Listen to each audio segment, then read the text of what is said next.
Welcome to The Last Cast, HBO's unofficial The Last of Us recap podcast. This show, hosted each week by me, Jack, and Andrew. Hello there.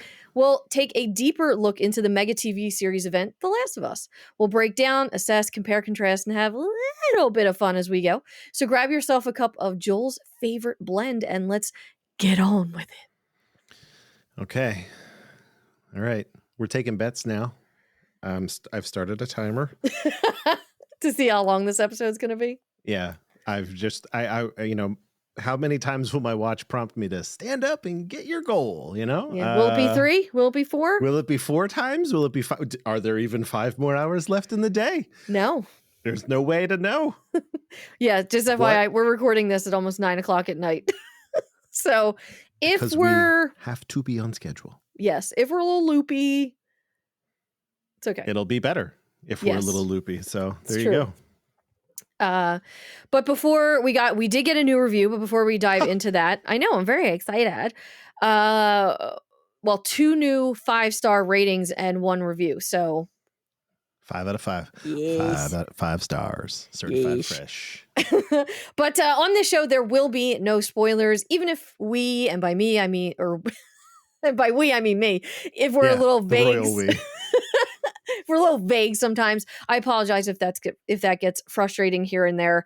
Just think about, if you're incredibly passionate about something, you know the whole story, but you're trying not to talk like you know the whole story. It can just be really hard sometimes. So that's where I'm coming from. So thank you all for your patience. Our drop schedule, we are back onto the Wednesday drop for the remaining 4 episodes, including this one of season 1 of The Last of Us, which is just crazy. I can't believe it's almost over already. But yes, some contact information. Yes. Some contact information. If you'd like to email us, you can do that at tloupodcast@gmail.com. If you would like to connect with us on the social medias, over on Instagram, you can find us at TLOU Podcasts. On Twitter, we are at TLOU Podcast. So yeah, just come follow along. Let us know how we're doing. If you have a thought, if we missed something, if you need to correct us, whatever, just hit us up. We love it. Before we get to the big giveaway announcement, and I definitely encourage everyone to go over to YouTube to see this portion, at least, to just get an idea of what you're going to get in the giveaway, because Andrew's going to overlay, do little pop bubbles of whoop, whoop of what you're going to get. Oh, you're giving me work to do. Yes, I am. Wow. It's pretty rude. So before we get to that, Andrew, can you read our newest review? Oh, gosh. Yeah, I sure can. Yeah. On Monday. Mm-hmm. Yesterday. Yesterday. Yes. This Monday, 2 days after our longest episode. Well, so far, I guess. Per Diem Medic, which is a great username, said 5 stars. Great addition to the show world. Never played the game, but this is a great addition to the show. Provides insights, explores characters, and helps explore the world of The Last of Us so much more. Hey. Per Diem Medic, what's up? Thanks. Yes. Thank you very much. Per Diem Medic, clearly a person who gets to the end of the show to hear my impassioned pleas. Yes. Yes, the call to arms, as it were. So, thank you. That's great. Also, another quick shout out. Last episode, we read James G's review, and you called him Jimmy. You're like, I'm just going to call you Jimmy. And so James wrote us, Jimmy Jam. He wrote in, absolutely loved it. We can call him whenever we want. And that email will be saved. So what we decided to do is one big ass bonus show after the season 1 completes. So instead of breaking up the flow of the feed in the in your podcast apps, we're gonna just one big mama of a show at the very end with all your write-ins and your comments and everything. So one big bastard. Yeah, one big bloaty bastard. So get your comments in. Great. If you want to be a part of that. But see, I said Jim. But James, thank you for writing back. There's more to that, and we'll get to it. Jimmy. Jimmy Jam. For some reason, all right, hold on. That's the most delayed reaction. For some reason, my brain went to Pumpkinhead when the kids are teasing each other. The one kid in the beginning was like, "Jimmy Joe, you done bad." I don't my know. gosh. That just popped in my head. It's late. It's 9 That's p.m. a reference just for you. It is. Remember in Pumpkinhead? Somebody out there. Somebody out there. Somebody out there knows. Please message us. Did anybody else remember in Pumpkinhead the part that's in question here? Jimmy Joe got the ball, won't give it up. I can say the whole. I love that. It's my favorite horror movie. Anyway, I know. And every year I make Andrew watch it with me. I know. All right, let's get back to task. So the giveaway, everyone. We're so excited to announce this. This is just kind of like a capstone on the whole season and just how everyone has been so fantastic with reviewing our show, letting us know how we're doing, following on the YouTubes and everywhere else. So, as a big great thank you, we are giving away a big ass package of stuff. So one is the Sideshow Joel Miller statue, which is it's not the Dark Horse statue. It's not the $250 one or whatever, but it's still a really good one. It looks like that one, but it's a little bit smaller. And it's still wonderful. It should be here soon, like it is arriving imminently. So we're very excited to give that away to one lucky winner, along with a swag bag of the Last Cast gear. So stickers, magnets, a shirt, maybe even a sweatshirt if we're, if the design is looking good enough, and a copy of The Last of Us Part 1 remake. So of course that depends on, a couple factors. If you have a PlayStation 5, a digital version versus a disc version, it all kind of, that last one is a little dependent on who the winner is, and of course we'll reach out and talk to you about that. If you're not interested in the game, then we'll figure out something else to substitute it with, and go from there. But yes, it's a good game. I don't know, it's a good game. I don't know why you wouldn't want it. We encourage everyone to play it, even if you're not a gamer and this is the first time you're being introduced to the Last of Us world.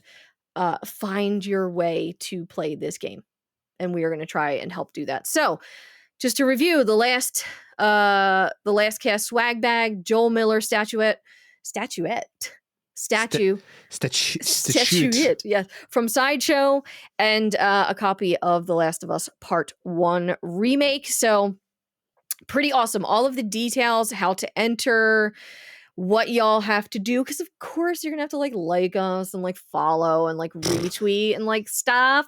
All of those details will be in the post tomorrow, included with the drop of this episode on Wednesday. I don't even know the date, February 22nd. And the winner will be chosen live. We're gonna do a live broadcast on Twitch and YouTube to announce the winner on March 13th, which will be the day after the season 1 finale. So, oh my God, it's a whole lot. It's a lot. Monday the 13th. Yeah, not quite as cool as Friday the 13th, but not everybody can be that cool. Well, they didn't make a movie about it. As soon as they make a movie about it, it will be. It's true. Oh my gosh. All right, but let's get into this episode so we don't break any more of our own personal records, for the love of God. Andrew, tell us what episode 6, Kin, is about. Kin. All right. The episode summary as delivered by HBO. Wow. Really got to hit that H, After ignoring the advice of locals, Joel and Ellie descend deeper into dangerous territory in search of the Fireflies and Tommy. I like that. I mouthed Tommy the exact same way you said it out loud. So there was a little Tommy. There was a little thing happening between us there. Andrew neglected to do his episode 6 high-level summary again. So we're just going to go with that. And then we're going to continue to go right in to the episode 6 breakdown, which you are first. So. Listen, we haven't had an opportunity to hear from the listeners about whether they like the high-level summary or not, because we just released the last episode 6 hours ago. So it was technically Monday at 12:45 a.m. that the episode went live. Let's just let it sit. We'll give 2 episodes without it, or maybe the back half of the season, whatever. Really, truly let us know. I thought God forbid, I thought we'd be able to save a little bit of time by skipping my little intro. No, And here that's we not go. what he thought. That's not what he thought. It was at moments before the show started. It was. I was like, well, we'll save a little bit of time. Here we are, 3 hours and 24 minutes and 67 seconds later. All right. Yes, let's go. Let's go into episode 6. It should be worth noting, we go right into the credits again. Mm-hmm. This is number 4. This is the 4th episode without a cold open. Yeah. During this opening, I turned to Jack and I said, I think we'll get one on episode 9. Mm-hmm. Seems like the thing to do when you are establishing your world in the beginning is to get that cold open in there and then credits and then show. It's a little bit of a conditioning thing. It seems like we're probably just going to get credits. Although I have a shit track record of predicting what's going to happen on this show. I was like, we did skip the dam, but we didn't skip the dam. If that, all right. Mm-hmm. Anyway, here we go. So, okay, here we go. Flashback and 3 months later. Mm-hmm. We get a quick flashback to Henry's death. We are once again saddened. Okay. Yep. Then our first major time jump of the show, 3 months later. Snow everywhere. All right. Mm. There is a deer hanging, waiting to be dressed. Mm-hmm. All right. Just kind of swaying back and forth. Man dressed in camouflage and boots made from kind of genuine animal hide approaches a cabin in the middle of nowhere. 2 rabbits in hand, maybe 3, 2 or 3. I can't remember. You sure? Andrew, takes me 8 hours to do the notes. It was 2 fucking rabbits. He enters his home, his bow and arrow in hand. It was a crossbow, right? Or was it a bow? It was a compound bow, right? It was like a kind of one of those cool composite type things. Makes eye contact with a woman sitting in a chair across the room. She looks relaxed but quiet as she notes the presence of someone to her left. She gives one of these guys for video watchers, one of these situations. The man places his weapon down and begins to settle in. We hear Joel from off camera, right? Orders the man to place the gun down too, which is great. The man, who is Graham Greene, a notable actor, I've seen him in many things. He's excellent in everything he's in. Yes. Inquires as to who Joel is, and he says, just someone passing through. Joel is pointing his pistol at him at this point. There's a lot of really, really funny dialogue here. Mm-hmm. The woman didn't shoot Joel because the gun was way over there, right? Like, and Joel didn't hurt her. And she made them soup because it's cold outside. It's delightful. I love this person. Mm-hmm. These two have clearly been together for a very long time. They have like a nice shorthand. Joel asks about his brother, but the man hasn't seen anyone that looks like Joel. Again, very funny back and forth. Like, the guy's like, I'm looking for my brother, and the guys haven't seen him. Yeah. Right? Just like dismissed. Have not seen him. Very kind of complacent, some lax behavior here. It's actually pretty cool. Normally a scene played like this would be like in a movie would be like very tense, full of tension, but it's not here. And that's a nice subversion. So essentially, he asked about his brother. The woman, right, tells her husband that Joel's got a girl with him. Mm-hmm. And Ellie takes this as her cue to come downstairs. Like she's like, can I come down? And Joel's like, no. And she just comes down anyway. A couple laughs. Again, very, very fun. We're getting safe vibes from these people. Yeah. Ellie is every bit of an annoying teen here, which is great, but in the best possible way. Yeah. I believe the man refers to her as a little psycho, yeah. which is great. They admit they are lost and they want help finding themselves on the map. A bit of back and forth here between Ellie and Marlon.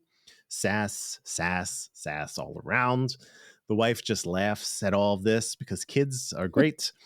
Joel uses a tactic here that we are familiar with. Mm-hmm. It essentially is tell us where we are on the map and your answer better match your wife's, right? Yeah. Which is kind of cool. We've heard this before. We'll talk about it later. Mm-hmm. The truth was told here. Again, very funny. He's like, did you tell him the truth? She's like, yeah. It's like, are you telling me the truth? And she's like, yeah. It's just, again, I love this start to finish. Mm-hmm. They both pick the same location on the map. Joel stows his gun. He takes a seat. Comments about how they picked like a great place to hide. But Marlon says that they were here before the world went to shit. Like they decided to live off the lam basically well before all this, which is, it's great. They're clearly very good at it. Yeah. The wife didn't want to. It's great. Very Green Acres type situation, I think, there. He dismisses that comment. The man then apologizes to Joel about like his kind of offhanded comments regarding his brother. But it's safe to assume that Joel knows what's out there, right? What's even further out if they've come this far already. So they ask about places like Cody, Laramie, and Wind River Reservation. Crawling with infected is what I believe they say. And anywhere, the line is like, anywhere anyone was before is not where you want to be. No one here has heard of Tommy. Fireflies are insects, which is funny. Ellie takes a little bit of umbrage with that. It's great. Firefly people is mentioned. It's fun. Joel asks about the what's the best way west. The guy says go east, which is what we got in the teaser trailer for the show, I believe. Great line. Yeah. Don't pass the river, we're told. They don't know what's out there, but they see the bodies. Some infected, some not. And that if Tommy is west of the river, he's probably dead. Ellie isn't scared. She is, obviously. We know that. But Joel is. And that's pointed out by the wife character. She's like, he's scared. There's more laughter, but Joel grabs the map. Ellie, watches Joel silently here. And we'll stop here for a moment. Yeah. So the name of this couple is Florence and Marlon. Marlon played by Graham Greene and Florence played by Elaine Miles. And just absolutely wonderful couple, Native American couple living out on this land long before you were born, Sonny, I think was part of the line towards Joel. And I could have watched an entire episode with Florence and Marlon like I did with Bill and Frank, truly. And I love this curmudgeonly dynamic in Marlon, and then all of this just like lackadaisical devil may care attitude from Florence. It was perfect. And to add to that, I saw them trending. I saw the couple trending on Twitter earlier, and a lot of members of the Native American community and culture talked about how real and represented they felt with this relationship and the dynamic and the humor and the kind of lackadaisical, like, oh, the gun was over there, and the holy, like there were so many things that were represented in such a short scene that it really resonated for the people that truly could appreciate it as being a part of that culture. And then, all of us who are not wholly familiar, it was such a warm sequence, even though there was sass and, just like Ellie being a dismissive teenager, like they're like 1,000, Joel, like that line, how dare you? Yeah, it was just, and that's the next comment, but that scene was done just extremely well. And it was written by people who understand. Yeah. Just give us that spinoff too. I just want a limited series. Yeah. Give us the Bill and Frank limited series. Give us the Florence and Marlon limited series. Please. These are all just little pockets we can dig into, I think. Yeah. And love it. And speaking of Ellie's, they're like 1,000. Teenagers pull absolutely no punches. They really don't. I mean, they believe everyone over the age of 30 is elderly. So, I mean, you and I are pretty much like in the grave according to our kid. But like, Ellie was so annoyingly charming in this cabin sequence. And I've seen that some people were a little annoyed by her. Like it was too much for them. It was overdone. Like basically how I felt in episode 1 and 2. I was like, oh, it was just so much. Like, calm down. People kind of had a little bit of that vibe here, but I just felt that there was less like bite behind her bark this time because of the time she spent on the road with Joel now up to this point. So I thought it was a really well-balanced scene. And honestly, it could have done well as a cold open by itself with Florence and Marlon, but of course it just rolls into the next sequence, which we will get to shortly. Sure. But it does make me wonder how many people who long before the outbreak left quote unquote normal society for this quieter, simpler living, and how many of them might still actually be out there in this world in The Last of Us. Because I know that I suspected at least, but I know now that should the society ever go to shit, I know exactly where the fuck I'm going. So, and then I'll just be like, all right, teach me your ways because I've been too, babyfied by the city and everything else my whole life. I've been too coddled. Yes, that's the word I was looking for, and I couldn't think of it. But yeah, it makes me wonder how many people could be out there. And like these wonderful people had no idea what the Firefly faction is. They were like, Firefly people? And laughed at each other because it was such an absurd thought. Yeah. And I like that. It's like it's this sub world inside of a world that even our main characters don't know everything about. It's just wonderful. Yeah. There's that show on Netflix, like The World's Most Extraordinary Homes or whatever. We watched a couple seasons of that. Mm-hmm. I feel like anybody who has an extraordinary home is probably safe because they're literally like usually out in the middle of nowhere, oftentimes made of concrete, and blend into the environment so well that you wouldn't even know they were there if you were like, you're like, is that a treehouse? Can't be a treehouse. And they're already so out of touch anyway that it stands to reason they would continue to be out of touch. Right. They're like the Amazon Fresh delivery is like, I don't know, it's like 20 years late. I think we should check on them. Oh, I love it. That's all right. We're not rich people, so we're going to make fun of all y'all. But it's fine. Last note before moving on. Ellie is not wearing Chucks. She's not wearing Converse. She's not wearing Chuck Taylors. It is such a win because why? Every single time we get to the winter section in The Last of Us, the video game, and even in The Last of Us Part 2, she's back wearing Chucks from start to until the end when she has boots, but that's a different... What a ringing endorsement for Chuck Taylors, though. I love Chucks. I don't see my pair anywhere near me right now, but I am a full, like, absolutely on board, love everything about it. But in the winter, absolute dog shit for keeping your feet dry and keeping them warm. Absolutely not. And every time I see Ellie in the game running around, not slipping and falling on her ass left, right, and center, or losing all of her toes to fucking frostbite, I'm like, this is a joke. Like, they could have just put her in boots.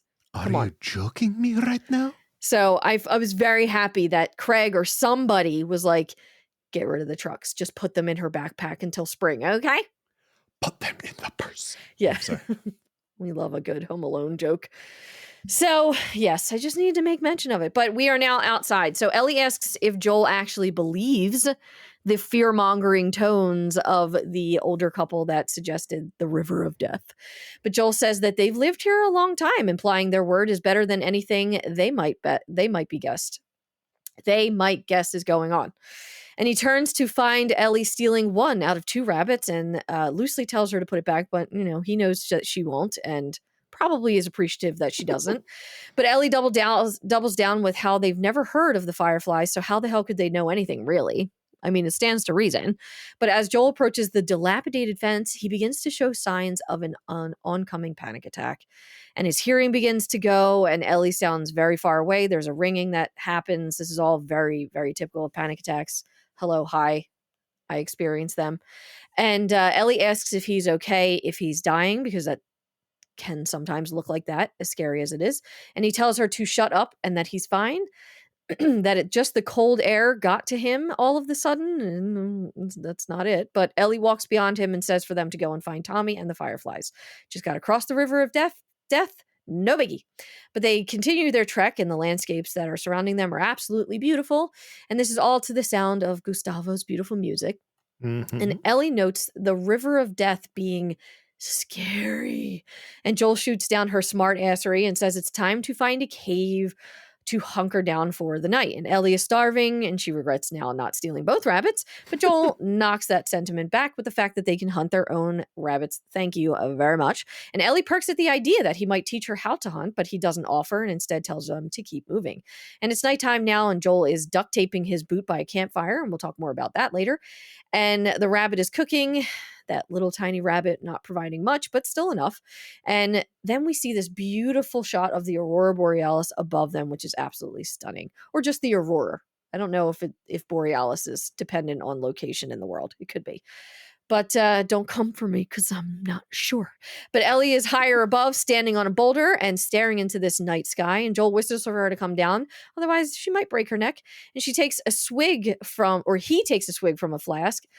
And Ellie asks for some as well to, quote, warm up. And Joel kind of, loosely protests at first before giving in. And Ellie comments that the alcohol is, quote, still gross. And we're going to talk about more in the game section about this line. Ellie looks back and forth before talking about theorizing, future theorizing in particular. She wants to know what happens beyond this potentially successful mission at the end of their potentially successful quest. What do we do, quote? And Ellie adjusts to say that he can do anything that he wants. Where is he going? What is he doing? Even if it's apart from her, because clearly that's what he wants. And Joel mentions it's never really been an option to think about what he might want. So maybe an old farmhouse, some land and a ranch. He says he'd raise sheep. And, he likes the idea of that because they're quiet and they do what they're told. And we're going to talk more about this later, too, in the game section. He emphasizes that last bit, much to Ellie's, yeah. So she pokes a little fun here and says, so it's just you and a bunch of sheep, romantic. And Joel asks Ellie from here where she would go, what she would do. And she looks up at this, and we're going to talk about space exploration shortly.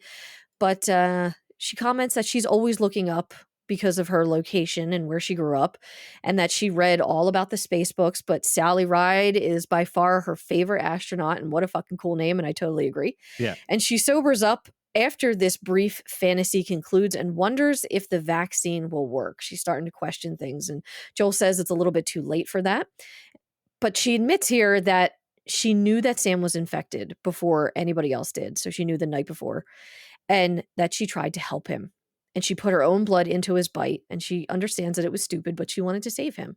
And Joel reckons that the process is much more complicated than that. And, but if Marlene says that this can happen and that they can do it, then they can do it. And Joel tells Ellie to get some sleep, and he will stand guard both for the first and second watch. But he has this little comment where he says for her to dream of sheep ranches on the moon. And she says she will. So before we move on to the next section, we get the second glimpse of Joel's PTSD since the start of this series. The first one came, of course, in the first episode at the end when he has that flashback to his daughter between the Fedra soldier and him on the night of the outbreak. Mm-hmm. And he beats the shit out of that guy and kills him. That is PTSD. This is the second time, but the first time in this episode. And we're going to talk a lot about this throughout the episode 6 breakdown. But Ellie doesn't understand what this is. She doesn't know what PTSD looks like, or really any of it. And Joel doesn't even admit it to himself. So it's a tell to how he is not coping and has not coped in the last 20 years. And it's also a reflection of Ellie's age in all of this. Mm-hmm. And I think, we're not going to dive too deep because we are definitely going to go super deep into this as episode 6 continues. But this was a really mindful choice for his character. And for Ellie's reaction to it, I think, was equally as mindful. And it hurts.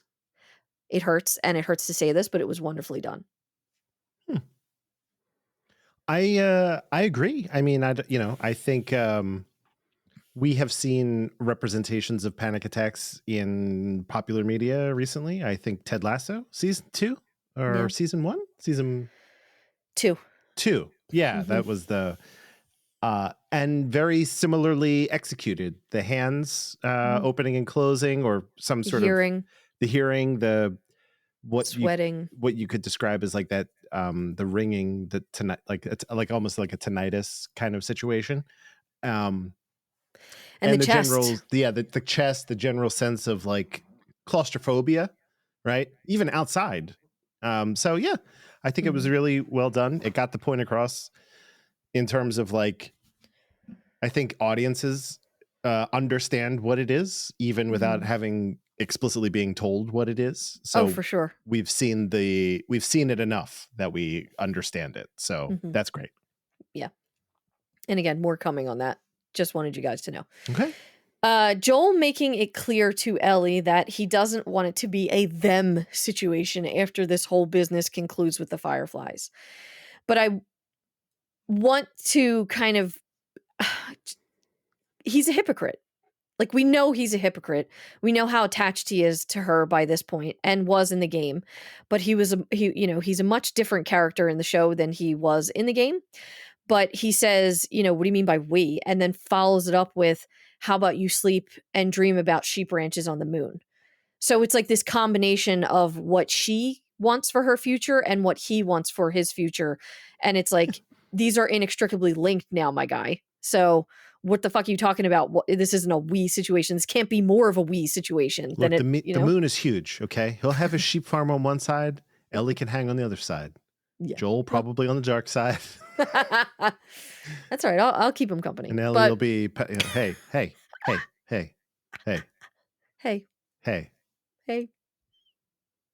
Go to horny Joe. Bonk. So yes, this whole scenario of future theorizing also shows one very important detail, that Ellie has no plans beyond saving humanity at this point. She does not answer his question with a future forward-thinking answer or even a thought, but rather what she loves now, what she's loved always, what she enjoys and brings her joy up to this point, and now when she has the time, presumably. There is no room at this point in her life for what might be, for what could be, despite this very, what's the word I'm looking for? Naive thought that a simple blood draw will be all that the Fireflies need to, quote unquote, cure humanity. Yeah. And I think it's a really interesting way that they're balancing this in showing her vulnerability in where she's at in this situation, but her vulnerability, her age, but also that she can't see beyond this point just yet, even though she's the one that opened this conversation.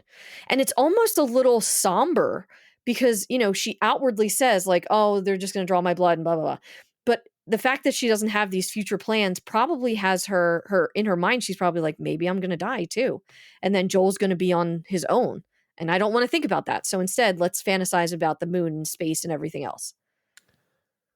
It might be part that, but also, I don't know. Did you know did you know how you wanted to live out your days as a 13-year-old or a 15-year-old? I still don't now.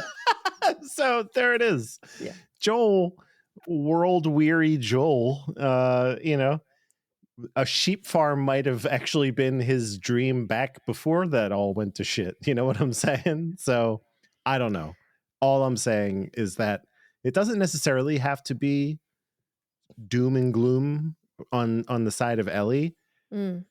It's more of like, I think it might just be more a situation of give me a couple ideas, like fishing for ideas from the adults in her life, which is like a thing that you might do as a teenager, right? Like, for sure. Oh, that seems like an interesting life path. Oh, maybe I'll try this. Ah, that's great. So that's all. She very well might just be, this is the next big milestone that she has to get to, this Firefly situation. Then we can talk about what happens after. So, yeah. It could be that, you and I are light and dark, but that's, right. Yeah. Yeah. So, and just to comment on Joel's bringing Marlene into the discussion and how Marlene believes that she can do this. And I believe that Joel believes Marlene can do this. Yeah, like there's a believe. That Joel believes that Marlene, believes that the Fireflies believe. That, all that to say, I don't think Joel believes that there is a cure for humanity. I think he thinks these people believe, and that's enough for him. that Ellie believes, and that's enough for him. He sees that she's immune. He believes in that Right. because there's actual proof in front of his face that that is real. But everything else, I think he's still saying to comfort her and make her believe that this is uh not a mission that will be done in vain, that all they're going through won't be for nothing. Hey, stop that. I didn't say anything. But that's all. If you know, you know. All right. Let's talk about the morning. Mm-hmm. It's morning. The fire is still going. Joel is mumbling in his sleep before, he's mumbling. He's like rolling. He's like, oh, and then he startles awake. And supposed to be. These are the things that he's kind of mumbling in his sleep. Now I'm awake. Yeah, I get a supposed to be me, which is extremely heartbreaking to think that that's given what we know what he talks about later in the episode. Yeah, it could be. Mm-hmm. Yeah. He rises to Ellie saying he still mumbles in his sleep, which is a callback to episode 1 where she said the same thing. Yep. But Joel says that she needs to wake him up if she wakes up and finds him asleep. Mm-hmm. He stands and straightens his back as he tells her not to do things like this, right? Like you can't just like take watch, right? Because he is responsible for her. Those are the words he uses. But Ellie makes it clear that she followed protocol, just like he taught her. Like, got up, checked her 6. She goes through all of this like multi-step process. She's like, I did all that. Got the high ground, right? Mm-hmm. She's a natural. Yeah. Joel's like unconvinced reaction to this is priceless, right? Yeah. Whatever. Yeah. Like she hasn't been paying attention for 3 months to how he actually operates, but whatever. He takes his rifle back at this point. They stare at each other in silence because the lesson is wake me up next time. Okay. Just wake me up. That's just how I want it to be, Joel. From here, we get a few wide angle shots, including a bridge and beautiful snow-covered landscapes. The cinematography in this episode, the landscape really telling the story, it's top-notch. Mm-hmm. We hear a gunshot ring out, and it's Joel and Ellie. They're hidden in the tree line. Still no people. Just fired off a shot to see if they could scope out any movement on the other side of this river. Nothing. Yeah. Silence after the shot allows them to just continue on. So Joel is guarded as they make their way onto this bridge. Mm-hmm. And it's an incredible shot. It's actually it's another one of the shots that they used in the trailer, kind of an overhead shot of this snow-covered bridge. It looks like a very miniature train bridge. It's for people, but modeled after a train bridge. It's great. Which, real quick, anybody listening, go real quick to watch this scene, because when you get the wide angle shot of the bridge, you can see the HBO crew all the way down at the bottom left.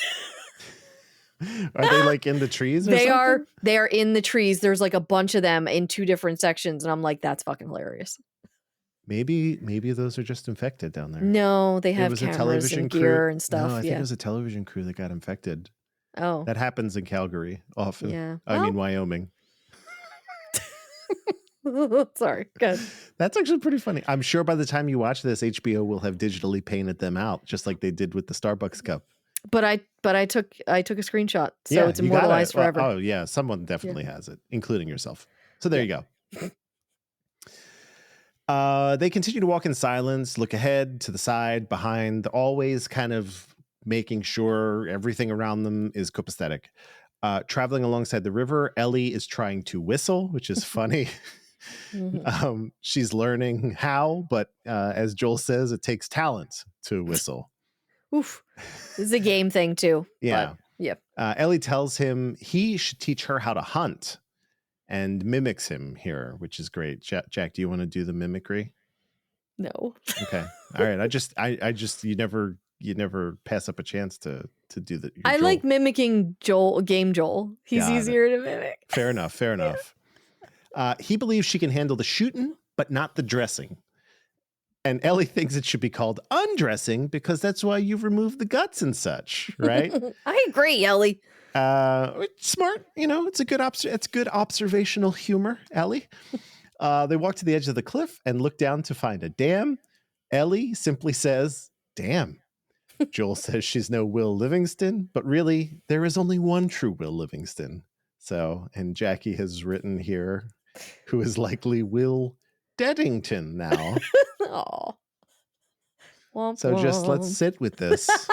Let's sit with this and see how it feels. Did it make any of you laugh? That's all I need to know. Will Livingston, Will Deddington, hey. I could see it's our first bad review. Oh no, please don't. I was on board until the Will Deddington joke. 1 star. Don't. Not even for fun, people. Please don't. That shit sticks with you. It does. She asks if it makes electricity, the hydro dam, and Joel says, yeah, but he doesn't know how. He's not going to try to explain this like a siphon. It's just know that it does make electricity. Yeah. She said he just could have made something up and she'd have believed him. But Ellie notes how crazy blue the river is. And then it hits her that this could be the aforementioned river of death. Mm.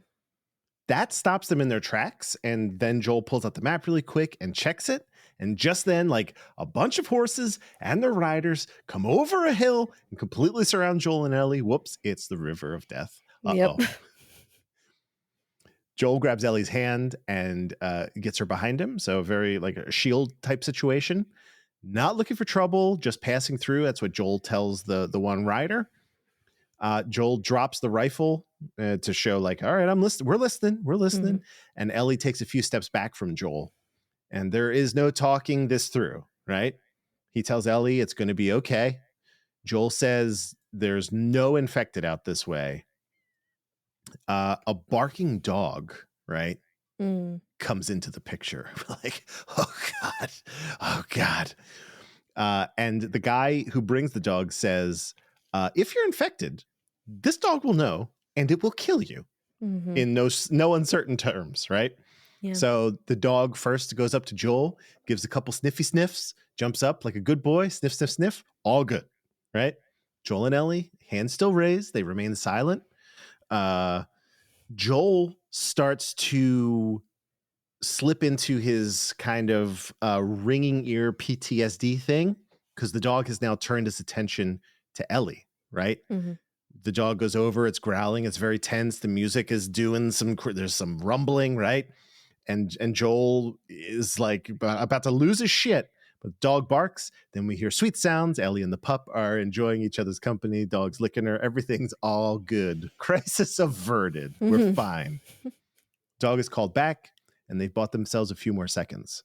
Joel tells them he's looking for his brother. That's all. A woman on a horse pulls forward here, and she asks, "What's your name?" Joel tells her, and then next we see them racing off across a wide open plain with the Tetons at their rear. So I guess it's supposed to be the Tetons, right? Yeah. Mm-hmm. But this was up in Calgary, I believe. So I believe, yeah. They might have just superimposed the Tetons. We don't know. Maybe. A guard on a gate's tower spots the riders. They're holding a red flag as they come towards the door, which opens and allows them all to come in. Joel, Ellie, and every other rider kind of make their way down this main street. Mm-hmm. So we see people working, street signs for the Jackson Lights Festival in 2003, still hanging. Yeah. The Tipsy Bison off to the right, which is something we will talk about in the game section. We see a person in a wheelchair, children playing by snowmen, fire barrels, Teton Tunes music store, the Settler's Cabin, Jackson School, and many, many more shops and buildings. Ellie turns back to see Joel and how he's taking all of this in, but Joel stops as he spots his brother and literally hollers for him. It's a deep, Tommy! Like, Tommy climbs down. They walk quickly to one another and embrace. It's a great, it just looks like a good hug. You ever seen a good hug on television? They do the great sound work for like the clack, clack, like the patting on the back and stuff. Yeah. Tommy asks, what the fuck are you doing here? Joel came to save him, which is a very funny line that they share between them. They laugh and embrace. Ellie sort of looks down and sways upon seeing this, and it's there's like a sadness that comes over her here in this scene. But before we go, we've covered a lot of ground. Let's take a beat. Let's take a beat. The dam. So in The Last of Us Part 1, there is a chapter titled Tommy's Dam with 2 subsections. And without spoiling any of that, in the game, Tommy and Joel first meet up at the dam, not in Jackson. So they did things a little bit differently. And I like that they cut that particular section of the game in favor of giving us more Jackson. I think that worked out really well. I know why they had to do it in the game, because again, that combat component, that variance in setting and level building and things like that, I completely understand, and I do love Tommy's Dam chapter. Damn, Tommy's chapter is good, but I liked this just as much. It didn't feel like anything was missing by excluding the dam other than seeing it from afar. I think I did call this one successfully. Did I not say we were going to skip the dam? You did. And we did. In essence, we absolutely skipped the dam. Yeah. We just saw it. We saw that it was there, and it serves as the reason why Jackson has electricity. So all we needed was 1 + 1 = 2 in this one. And that's great. It would have probably been like a weird diversion to spend too much time there, because it's like, we're not going to learn about like how turbines work and stuff. It's fine. Like, yes, it creates electricity. Joel doesn't know how. None of us really do. It's fine. It's fine. I like that though. Yeah. And speaking of that, Joel not knowing how. So Ellie talks here about how she will believe Joel because she doesn't have proof to the otherwise, essentially. And this is another interesting talking point that may or may not have a big involvement in the future of this entire story in both big and small ways. So I won't talk too much about this. But the building blocks of Ellie is willing to believe what Joel tells her is being established here with that dialogue. And it even pays off a little bit later on in this episode with the contractor bit, which we will talk about. You're laughing because, again, it's absurd, but that's one of the very small, minor, harmless ways that don't have an impact to the story, but other ways not so small, not so harmless. Okay. Yeah. That part's tricky to talk about. Yeah. But we're not talking about it. I just wanted to say that this is being established. Right. I will also say that just offhandedly, could have just been a funny, it could also just be like, Ellie is not afraid to try to call bullshit occasionally, right? For sure, yeah. So, in the case of something, it is innocuous. How does a dam generate electricity, right? He could have literally said anything, and it's fine because it's inconsequential, right? That's what I said. It's harmless. It doesn't make it. And that's what I'm saying. So, I don't want to. The thing that I just want to establish is that she's not going to take him at his word for everything, because she certainly hasn't so far. So there's nothing that leads me to believe that if he said something to her that she was like, that's wrong, right? That she wouldn't attempt to call that out. No, I agree.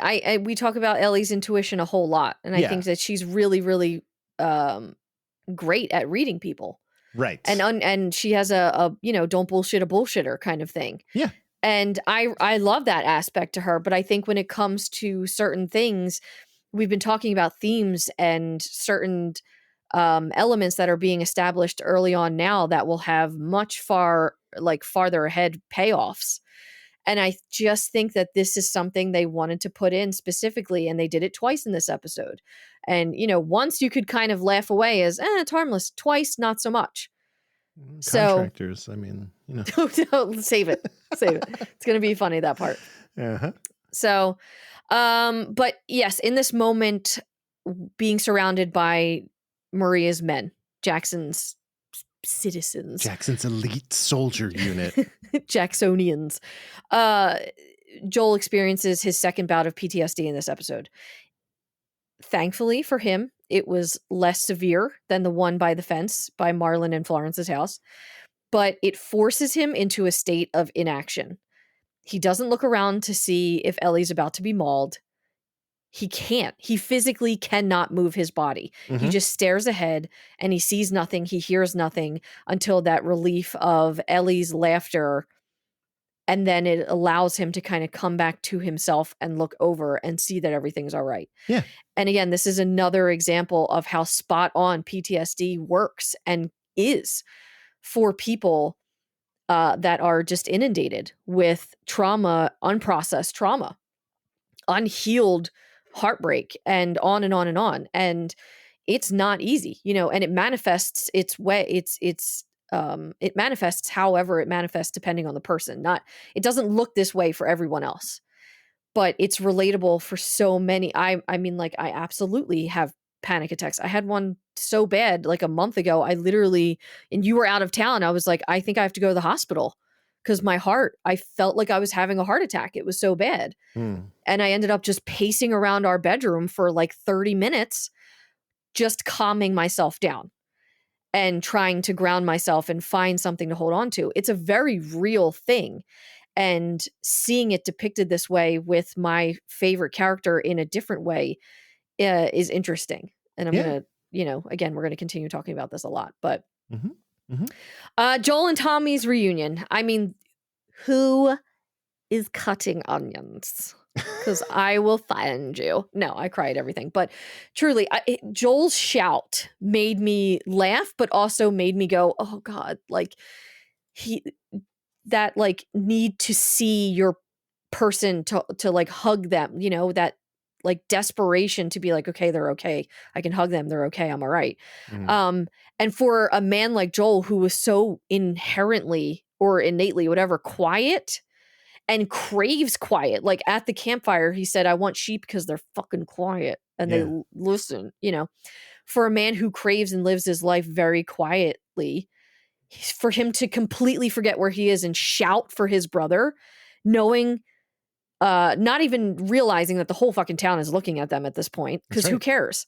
It was a good moment of actually being in the moment and how I truly believe it would be for all of us. Yeah. In that situation. That tracks. But we are in Jackson. We're going to be in Jackson for quite a while in this episode. And Ellie and Joel are inhaling their food now inside of a food hall, just a hall of some sort. It's beautiful. And we will talk more about this in the game section as well. Maria and Tommy are watching them and offer more food should they need or want for it. And Ellie is profane here and just full absence of manners as she says she's likely never had a proper meal and this one is fucking amazing. And Tommy smiles at Joel, quote unquote, parenting her in this moment of just like, yo, watch the language. But a younger girl is spotted out off to this left slightly ahead of Ellie, and she's kind of hiding behind one of these pillars watching Ellie. But Ellie looks up and stares a moment and then literally just like barks at the girl and asks where that girl's manners are. And Joel just kind of like, what's wrong with you? Like you're acting like you've never had dinner before with people, and she probably fucking hasn't. So not in this capacity. Maria said that the kids here are curious and they don't look or talk like Ellie and they're not armed. So this is all new for them. But Ellie is still a little bitter about how Maria was going to kill them out when they were surrounded by her men. But Tommy is trying to redirect here. He's like, I think we all got off on the wrong foot. And basically says that this reputation that Jackson has, this river of death, it's all bark. Until, quote, somebody tries us. And then, you're going to get fucking killed. But Ellie talks about the 90-year-olds who are terrified of the river of death. And Joel just kind of like looks and leans. And he's like, Ellie, because he's never seen her quite like this before. But Maria kind of pivots and says a bad reputation or no, Tommy says a bad reputation doesn't always mean that you're bad. But Maria says, not always, at least. And she's staring holes into Joel as she says this. And it's clear that Maria does not like Joel Miller. And Joel No. says, Joel says they're appreciative, but they need a moment just for family here. But Tommy, announces at this moment that he and Maria are married. Maria's his wife. And Ellie congratulates them. And then Joel just kind of stares silently before she's like, Joel, congratulate them. So it's like this weird exchange of who has manners, who has no manners kind of thing. Yeah. And this whole thing concludes by Tommy offering a tour of Jackson after the awkward exchange. Oh shit, congrats. Yeah, it was so perfect and done so well. But so Ellie's foul language is in overdrive here, and it's great. I think she feels like a fish out of water. She's pushing back hard and trying to find her footing however she can, much to, of course, Joel's chagrin. But I think it also kind of goes back to that moment where Joel embraces Tommy and this overflowing of emotion that she's not used to seeing from Joel. And that look of sadness that kind of takes root in her. I think that deep-seated fear of abandonment is usurping everything else, which is why she's acting out. Mm-hmm. Because in my mind, Ellie's sitting there thinking, fuck, he's going to leave. Yeah. And that's how a teenager in similar circumstances with a similar upbringing would probably react. I have nothing to add there. Mm-hmm. I do agree with that. Okay. So, I just want to, without getting too far ahead of ourselves, I think that, yes, correct. Well, thank you. So Maria and her obvious judgments against Joel is something that I've been talking about for a really long time now. I have said, based on game 1 and game 2, that Maria tolerates Joel because he is her husband's brother. No more, no less. But this version of Maria, which, Rutina, you are a goddess and I love you and I hope I see you so much more. Please, for the love of God. Craig, Neil, if you're listening, more Rutina as Maria, please. But it's just, I don't know if we mentioned this, another instance of HBO recruiting their own. Yes, True Blood. So, True Blood. Tara. Rutina was excellent in many seasons of True Blood. 7? I don't know. A lot of seasons. It was a lot. Yeah. And, oh God, she was just one of my favorite. Anyway, so, but this version of Maria is more outspoken about this dislike. I'm not going to say disdain for her brother-in-law, but certainly a level of dislike. And I don't like it. I never have liked it, but I don't have to like it. I can still love this character and understand where she's coming from, but she's also only ever received one side of the story. That's right. That's exactly what I was going to say is she's heard the parts from Tommy.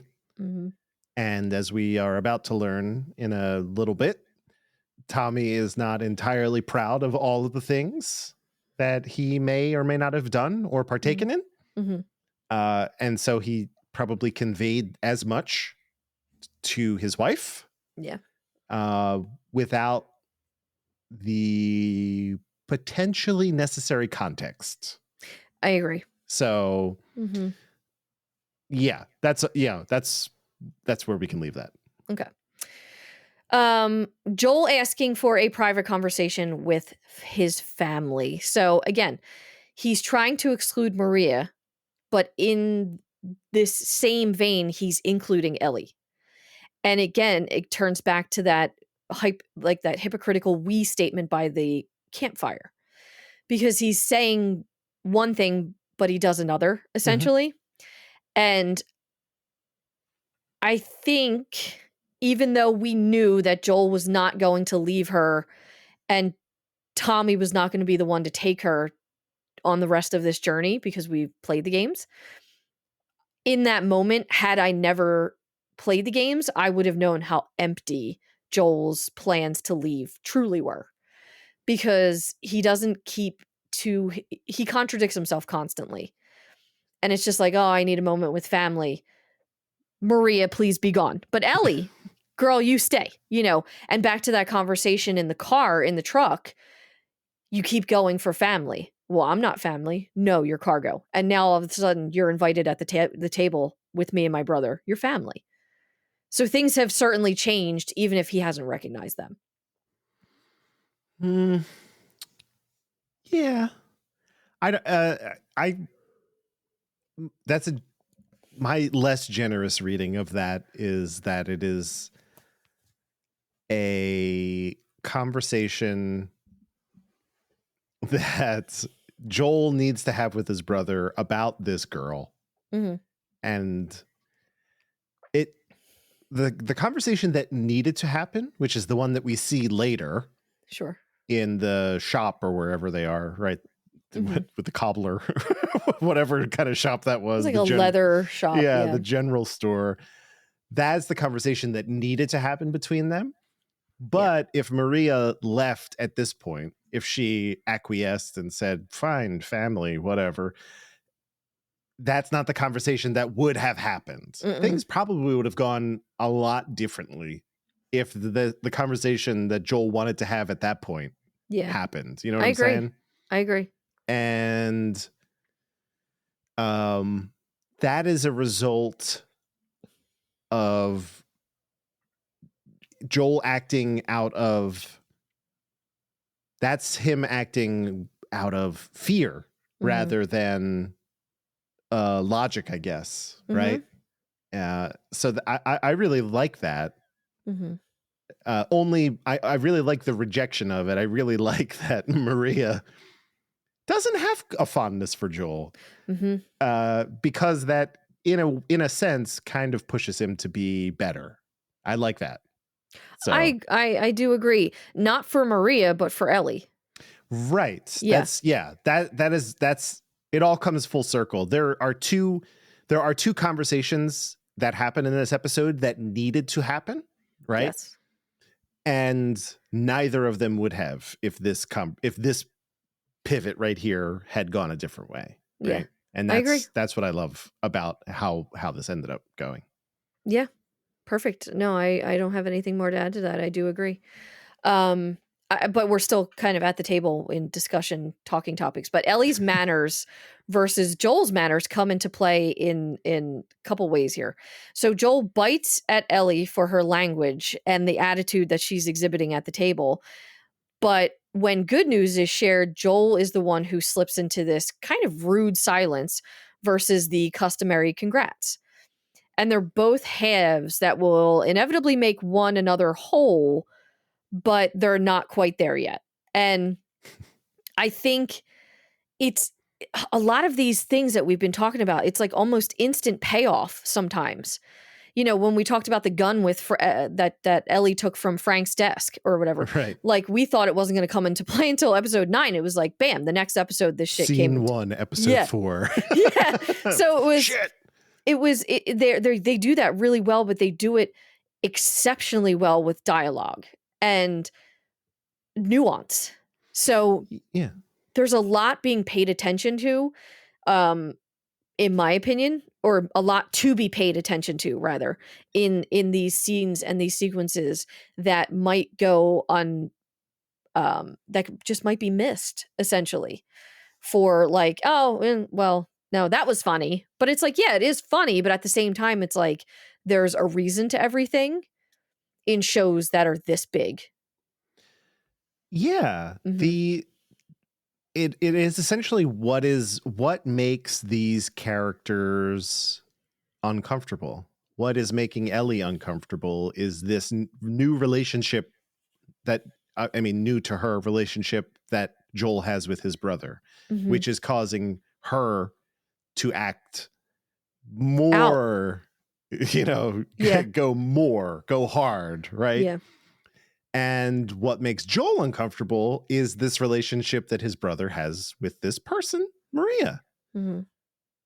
Potentially triggering him or conjuring up memories of a life that he once had and didn't have and lost, or whatever whatever it is that Joel goes inward when he hears that. When they lock hands and you see you saw the rings pretty much the entire time, but when they lock hands, you're the look on Joel's face is not one of like relief or happiness. Joy. Yeah. It is 1,000-yard stare, right? And that's when Ellie has to kick in, like it's like what you said, like those types of things, the social cues of like something good happens. Ellie's all over that, but like the general stuff, like who looks that staring at me from over there? She's not afraid to go all out for that kind of thing. Yeah. But yeah, it's really well done. Again, within 30 seconds, we get something that affects both of our mains in wildly different ways. Yeah. It was great. It's just excellent. It's excellent writing and acting and all of it. So the girl hiding behind the pillar. Who that girl? We have a suspicion of who that is. It was a name that was trending on social media. I was going to say it. I'm not going to say it. But basically, I'm not going to say it because we can't go too deeply into this character as she factors into part 2 in a pretty sizable way. Sure. But for those in the know, and with Craig Mazin and Neil Druckmann being so vague about it on Twitter, it was fun to see a familiar face who I am convinced that who it was and who it's supposed to be. It's gotta be. Yeah. So if you know, you know. Ick yick. I hate that acronym. I love the phrase, but I hate it. Icky ick. All right. We're in Jackson. Okay. Still. We're following Ellie and Maria at this point. They've decided to break off, right? No, they haven't broken off yet. Oh, they're all walking. They haven't broken off yet, but they're all walking in a group, and Maria is giving the tour, essentially. Maria says they settled in Jackson about 7 years ago, and there's just a handful. It was a partly gated community that was built out over time, which is pretty, it makes sense given the size and scope of it, right? Not many raiders or infected, just pockets here and there. Again, I feel like that's a combination of location being pretty remote, and then also just the weather. It's not, for sure. It's pretty harsh there, at least this time of year. Tommy still has his sniper rifle, which is great. Ellie asks to be taught, and Joel promptly says nope. Joel asks how they keep this place undiscovered. Maria repeats kind of what I said, some middle of nowhere. They don't advertise, which is, they're not sending scouts out to be like, come on down to Jackson. And they stay off the radio. Joel and Tommy look at one another at this. So, maybe they're remembering something. Maybe that was a little trick that Joel and Tommy did. Stay off the radio. He hadn't been in contact with his brother. Oh, see, I read that look as no. I read that look as like in their past. That's how Joel and Tommy might have. No. Oh. No, because then when they're in the bar, he was like, "Is that why you stopped radioing me because of your wife?" Okay. Yeah. Fair enough. So some other things that we walk by, a laundry, a school. They talk about how the dam powers the town. The bank works as a jail if they need it. Sewage, plumbing, and water heaters. So we're talking like Bill and Frank level ingenuity here, right? Yeah. Ellie comments that this place actually fucking works. Next we see a herd of sheep, and Ellie bleats and says, "Hey, Joe." She, it's just a very cool offhanded little remark. Ellie asks if Maria is in charge. She's on a council and elected to serve over 300 people. Everyone pitches in. They rotate patrols, food and hunting, harvesting. Everyone does work. Greenhouse is livestock, but it is collective ownership. And then Joel comments that it's communism. Tommy kind of, he bristles at this, but then Maria says, no, that's like exactly what it is. And Tommy's he's like shaking. He's like, I'm a communist? Like, he just found out that he's a communist. It was they do not play it. It's just like a thing that washes over his face, but it's very cool. It was very funny. Joel just watches and rubs his hands together, knowing what his brother must be thinking. Like, this guy, right? It's funny. Ellie is then introduced to a young foal, Shimmer. Great name for a horsey. Mm-hmm. They're going to put Joel and Ellie in a house across the street from Tommy and Maria. So a shower, new clothes, decent place since '03. Yeah. But it has heat. They're just saying, like, it's a pretty good place. It's got everything you need, right? Yeah. Ellie says they've been doing worse, and Joel says we're doing fine, right? Mm-hmm. He doesn't want to undercut his own efforts, right? We're doing fine. Yeah. Out here stinking to high heavens. It's a serious exchange, and Maria kind of picks up on that subtext, but offers to take Ellie to the house so Joel and Tommy can catch up. Mm-hmm. And Joel agrees to that. Ellie pushes back a little bit, but they separate, and that's that. Mm-hmm. So let's discuss a little bit here. So learning about Jackson is one of my favorite parts of this entire season thus far, because we don't get nearly enough time spent there in the games. And this is really, honestly, not that big of a spoiler, but it is one of the most beautiful places on earth, Jackson Hole and Jackson, Wyoming, whatever. Mm-hmm. And seeing it flourish in a time in a post-apocalyptic world like this was special. Yeah. And add to that it was Christmas time, and anything with Christmas time or snow is a 10 out of 10 for me every time, no matter what. And A plus. Truly. Just, it was this perfect commune, which brought so much joy. And in part 2, we get a little bit more familiar with Jackson, just a little bit, but there was supposed to be a whole playable chapter about Jackson that unfortunately was scrapped from the overall story and narrative of part 2. But I remember being like heartbroken about that, because if you know anything about Jackson right now, today in our society, I mean, it's almost impossible to live there unless you're a billionaire. Yeah, it's a tech billionaire. You're not getting in. Yeah. And it's heartbreaking, but I understand why it is, because that's what it looks like. You walk out your fucking door and the Tetons are just towering above you and around you. Like, and yes, I'm safe. Yeah, it's just everything. Honestly, I would love to be a billionaire just so I could move to Jackson, but then like run all the other billionaires out and then bring everyone in and be like, let's make it normal again, because billionaires are weird. Anyway. So that's a real weird, I mean, but how bold of you to assume that you'd be the one not weird billionaire. I could do it. You're like, I'm the billionaire that kills other billionaires. Yes, that's and me. Invites the normals back. Yes, the normies. That's Please me. Come back. I'm the cool billionaire. Yes. If any billionaires are listening, take a chance. So on what? Me. Murder? Oh, okay. No. So not murder. Take a chance. Murder some other billionaires. No. What have you got to lose? Oh Nothing. My God. Sorry about that tangent. So let's talk about communism. So sure.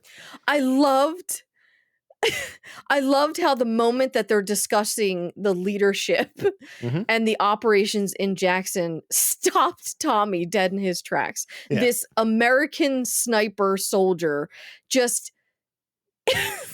like the dawning of it. Sure. Oh, Gabriel Luna, the way that you portrayed this, Gabriel Luna is the actor for Tommy Miller. I absolutely loved the attention to detail and the character bias that goes into everything, but it shines so brightly in this moment, because if you, and I'm going to keep it generic because I don't want to offend anyone, but like communism, not really a favorite in America. Wow. It's just not. Wow. And so brave. How could you say something so brave? So wait, no, how can you say something so controversial yet so brave? Yeah. But I don't want this I hate politics being brought into certain things, and I don't want to do that on our show, but it was just like you said, it was this snippet, it was this quick moment, and it was executed perfectly. So Gabriel Oh my gosh. We should try and get Gabriel on our show. I think he'd be down. All right. I mean, I'm game. Look, for whatever. Yeah. I want to just, I feel like Joel and Tommy, especially because they moved the timeline up a bit from what would have been 2013 to 2003. Sure. I feel like they were probably, at least Tommy, probably Joel, were the perfect age for that pocket of 80s movies that dealt with sticking it to the commies, right? Yeah. I'm talking about like Red Dawn and stuff like that.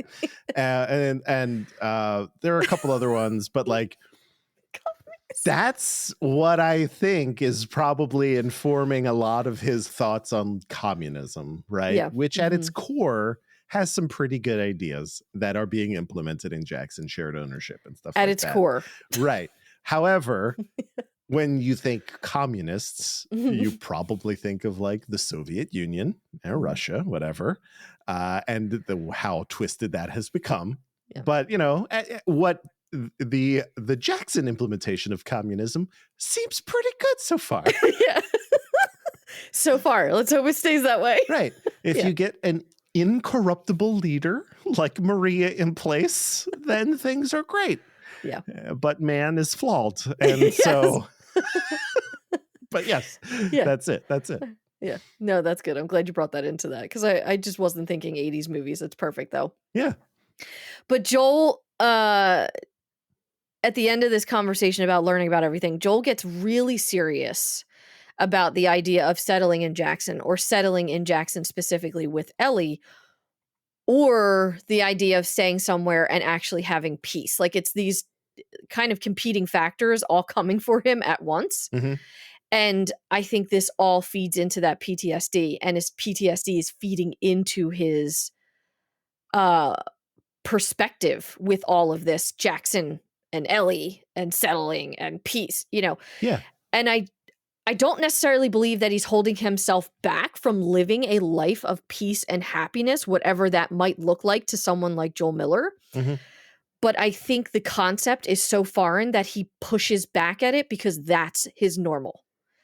And in a moment of charity, where he is being offered a home, a fucking beautiful home at that, with power, with running hot water, with sewage, everything, he pushes back and makes their journey, the 3.5 month journey he's taken with Ellie on the road, seem less hard than it actually is and has been.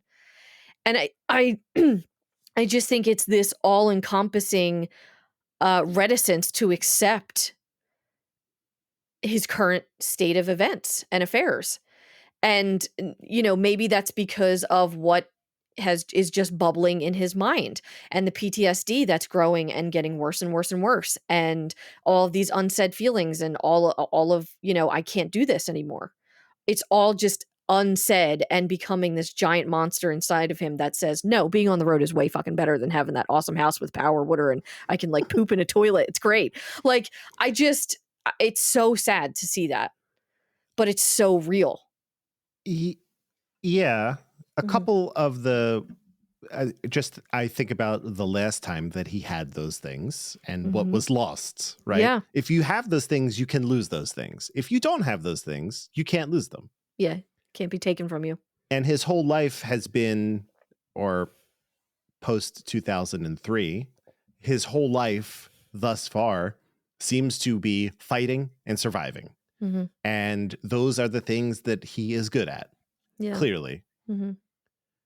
And I feel like the thought of having to put those things aside, which is, I guess, effectively what Jackson would ask him to do, because again, they like take their guns, right? Everybody inside, no guns, right? Guns are for the patrols or people on the towers, I guess. Yeah.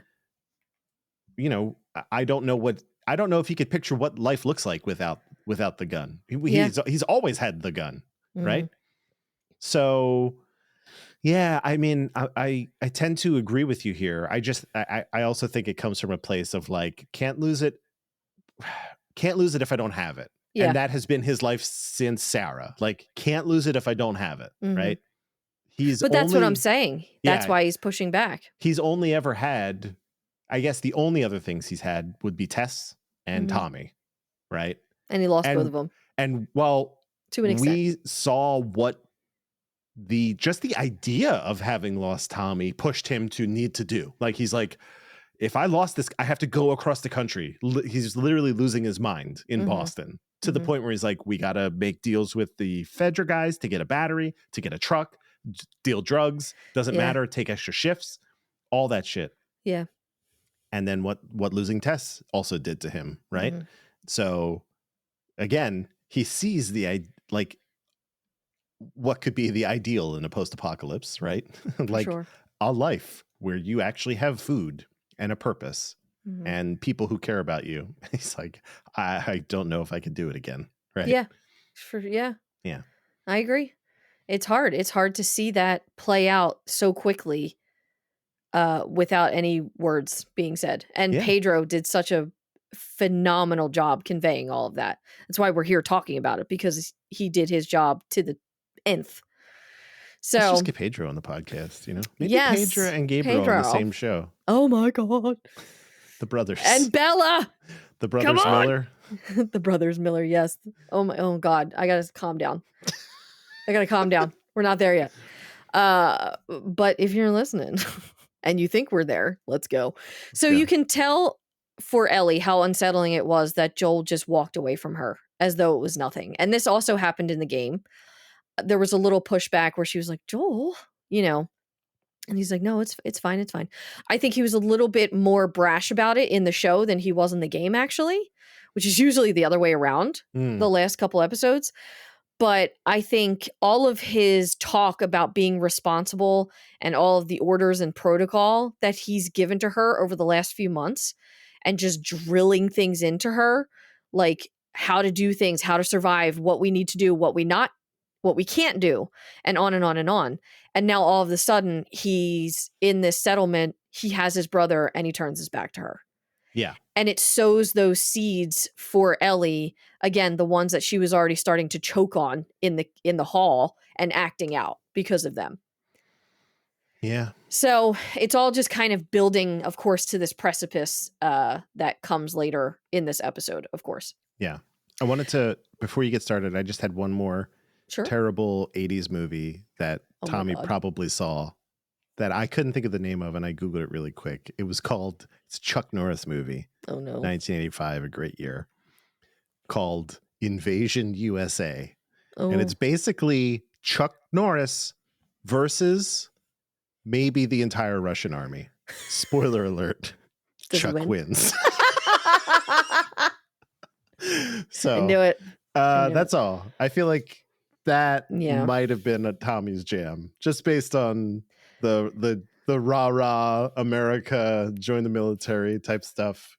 Yeah. Yes, these commie bastards, that sort of thing. So go ahead. All right. No, now we're in a bar in Jackson and we are still with Joel and Tommy. And Joel mentions that it's been a long time since he's been in a place like this. And he continues to comment that Tommy's barely aged, but Tommy fires back with a "you" on the other hand. And I have to say, in the game, Tommy, one of the first things he says to his brother is, "You got fucking old." And I miss that. This was the prime opportunity for it, but I'm also glad that they did their own thing. They cheers one another with alcohol in their glasses and ice, and Tommy thanks Joel for giving a shit about him. That they're raising hogs, and eventually they're going to have bacon. So really, what else is left in life to bring back from the before? And Joel just says, Christmas trees and bacon, what a life. And Tommy asks about Tess here, and Joel lies and says that she's fine. And then he continues on lying as he talks about Ellie and that she's the daughter of some big Firefly bigwig, and they're trying to find her family out here. But Tommy knows he ain't doing nothing out of the kindness of his heart, and Joel confirms that, of course, there is a payment. And Joel asks about the Fireflies here. He's starting to, slide his way into that conversation. And Tommy says that they are based out at UEC, which is the University of Eastern Colorado, which is a university that does not exist, FYI. And it's a week's ride south, but it's severely fucked up terrain and infected and everything else between here and there. So it will not be an easy trip. And Joel segues into how it'll be an easy trip if him and Joel and Ellie all go south together. And Tommy says point blank that he can't go. And Joel, all the kind of pleasantries have faded now, and he hammers back with how Maria won't let him go. And was she the reason that he stopped radioing? Mm. And Maria and her crew found Tommy. So we're getting a little bit of the history here of how Tommy ended up in Jackson. And they took him in when they didn't have to do that. And Joel pulls the brother card here, but it backfires. And Tommy says everyone is protective of this place for good reason, because if they don't keep this place safe, the wrong people will find out and the wrong people will show up. And Joel asks if he's the wrong people, but then just kind of says what we did was done to keep you alive. Like what I had to do, basically, is Joel's argument here. And Tommy admits that they did those things. They murdered people. And Tommy doesn't judge Joel for it because they did what they had to do, and it was the only way they knew how to survive. But Joel talks about what he's been through the last few months trying to get here, but Tommy just stops him and says that he's going to be a father and that Maria is a few months pregnant. And he has to be careful. He can't leave. And he's scared to death at the prospect of being a father, but he feels like he'll be a good dad. And Joel pours himself a drink here after being silent the whole time. And instead of congratulating Tommy, he says, I guess we'll find out. Meaning, guess we'll find out if he'll be a good dad or not. What? Yeah. And Tommy pushes back and they get into one another's face here because, and this is kind of one of the biggest takeaway lines of dialogue in this episode. Tommy says, just because life stopped for you doesn't mean that it has to stop for me. And this immediately shuts Joel down, and he ends the conversation stating that he's just going to grab supplies and be out of his hair by morning. And he pulls his jacket off the chair and he leaves without another word. But before we get out into the town square, so Tommy, and this is going to be a little bit of a conversation because we're going to discuss time frames and personality and character choices. So stay with me here. So Tommy basically gave up the relationship he had with his brother in exchange for a home in Jackson and for his wife and now future family. And it really makes you wonder how easy or hard of a decision that was for him. Because on one hand, we see how close they are with that embrace. But on the other hand, we see this tension because of the history that they shared together. Yeah. Joel sees it all as saving him and even went so far across the country to save him, only to find out that he's basically living the high life in Jackson. And I feel like I kind of want to go into the second point because they all sort of feed into one another. Okay. So speaking like of timelines here, it's a little vague. And this is where you might have to help me out here because I've been talking about this with several people and all of us kind of share the same consensus. So Tommy makes this choice, stops radioing Joel. And there was a 3-week period in the Boston QZ where Joel did not hear from his brother. And then a 3.5-month journey with Ellie. And I'm ballparking 2 weeks to get from Boston to Kansas City. And then they had to walk the remaining 3 months just to keep it, because it was like a day or two with Tess and then she was gone. Right. So I'm being generous with the 2 weeks, but all in all, so 4 weeks and 1 month is what we're looking at here from the last time Joel heard from Tommy. So basically, did Tommy, if Maria is a few months pregnant and you can see, like she's already showing in her clothes.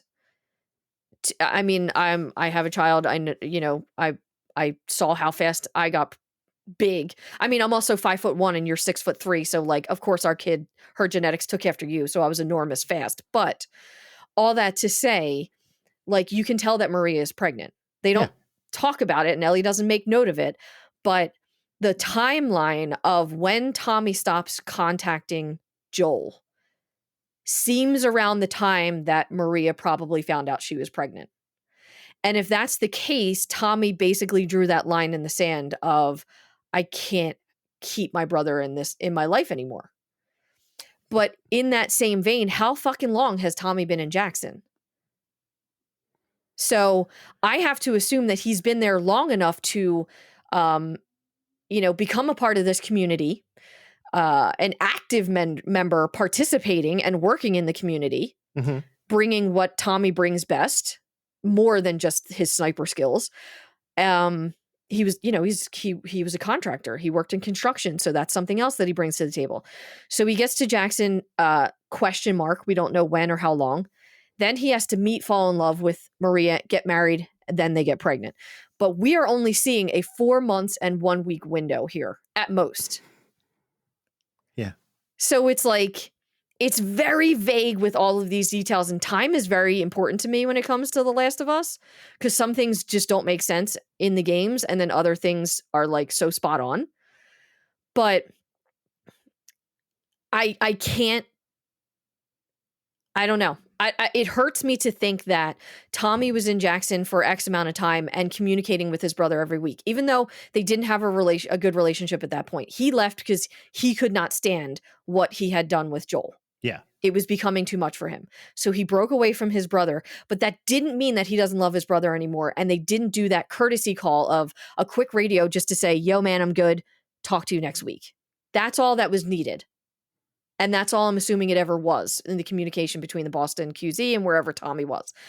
But then when it stops, it's like we get to Jackson now, we find out she's pregnant. And it's basically like, I can see Maria, like the threads being like, I don't fucking like your brother. I think he's a terrible influence. You need to cut off communication with him. Yeah. All right. You said a lot of things. I did. Let's go. So here's my question to you. Maria was nominated to be in charge. Yes. Okay. Yes. For a reason. Democratically. Right. So do you believe that she is the first person to have been in charge? In Jackson? Yes. In the 7 years they've been settled there? Yes. I don't know. In the game, it's Maria and her father who establish the town in Jackson, and it's slightly smaller. They say like 20 families or whatever. It's a bit larger in the show. But for the sake of argument, because I think I know where you're going. You goddamn right. You know where I'm going. Let's say no, she was not the one in charge, but she is now, so she's making different rules. That's it. I think about it this way. Sure. Who does Jackson need to communicate with? No one. Exactly. And yet, every week or whatever, it was a weekly thing. Tommy is going to have a chit chat with his brother Joel, who Maria already didn't like very much, based on what we had discussed is one side of the story. And so Maria gets elected. Again, I'm assuming that Tommy's here for a while. He wasn't here for all 7 years, but let's say a year ago he shows up under the leadership of someone else. And then Maria gets elected, and her first order of business is like, I think radio communications should stop. And then lays out a very good plan and reason why that should be the case. And then that goes into effect, right? So, yes, it doesn't make a whole lot of sense why Tommy didn't just hop on the horn one last time and be like, hey, we're going radio silent over here, but all's well. Yeah. But Joel never knew where he was directly. Remember, he knew he was in Wyoming, but he had no idea where. Right. And so, right. And we don't know if the radio is actually in Jackson or if it's a place that you have to travel to. Correct. It might be at the dam, right? So, like, there are a lot of things, but I'm willing to just accept this as like, we needed an impetus to get the thing rolling.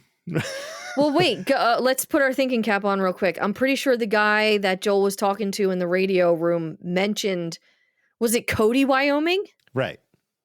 That's where the last radio communication from Tommy came in from, Cody. And Cody was overrun, according to the old couple, right? So it was probably very dangerous to get there and maybe not worth just having patrols go out in order to contact one person every week, whatever. Yeah. And so that was just reined in under Maria's rule, or whatever, like the council, whatever. Mm-hmm. And so that the decision was made, right? Yeah. That's kind of... I still think it's cold that he didn't do one last call. If you're asking me to like explain away this minutia of the show, then like that's where I'll go with it. But I'm also willing to just accept like they just stopped using the radio one day.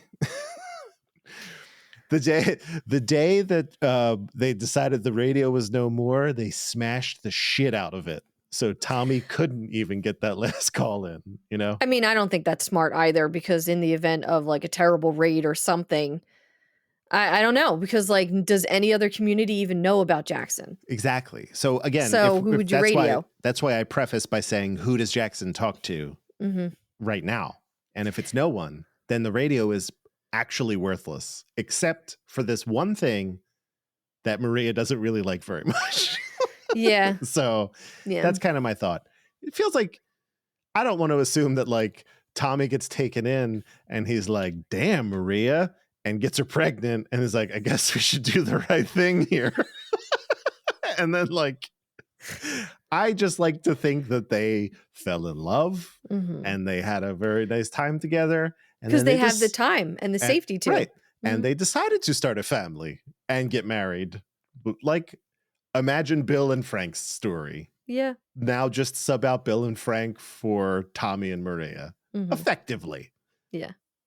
I still just think a part of me still believes it's like he made that choice. He made that conscious choice to stop radioing his brother. And maybe like, because if it was something like, I couldn't get to Cody one last time to tell you, like, I'm going to be okay. You don't need to worry about me. Just live your life, you know, and that's also a hard conversation to have with people too. So it's like, on one hand, maybe he just wanted to avoid it altogether and allow Joel to think that he's dead. But knowing Joel... That's not me, brother. Yeah, like, no, he should have known that Joel would have done something about that too. So I just think there's a lot of layers to it, and I wish it was a little less ambiguous. That's all. Yeah, I'm fine with a little ambiguity in a story that currently is dealing primarily in a very emotionally charged manner. Sure. Right? Everyone in this acts with emotion forward, I guess, is even Joel, when he needs to, is acting from a place of emotion. So I'm okay with, like, even if the timeline's a little wonky and the reasonings aren't like amazing, I'm like, I'll allow it. All right. Yeah. That's a me thing. I'm such a sucker for timelines and details. And I'm like, if this doesn't make sense, then I have to think like, well, Tommy said, fuck him.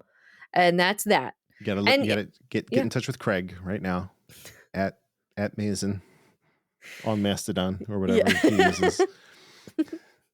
And last talking point before moving on. So Tommy becoming a father. So this is, for people who have not played the game, this is new to the story. I am both interested and extremely fearful as to how this might play out.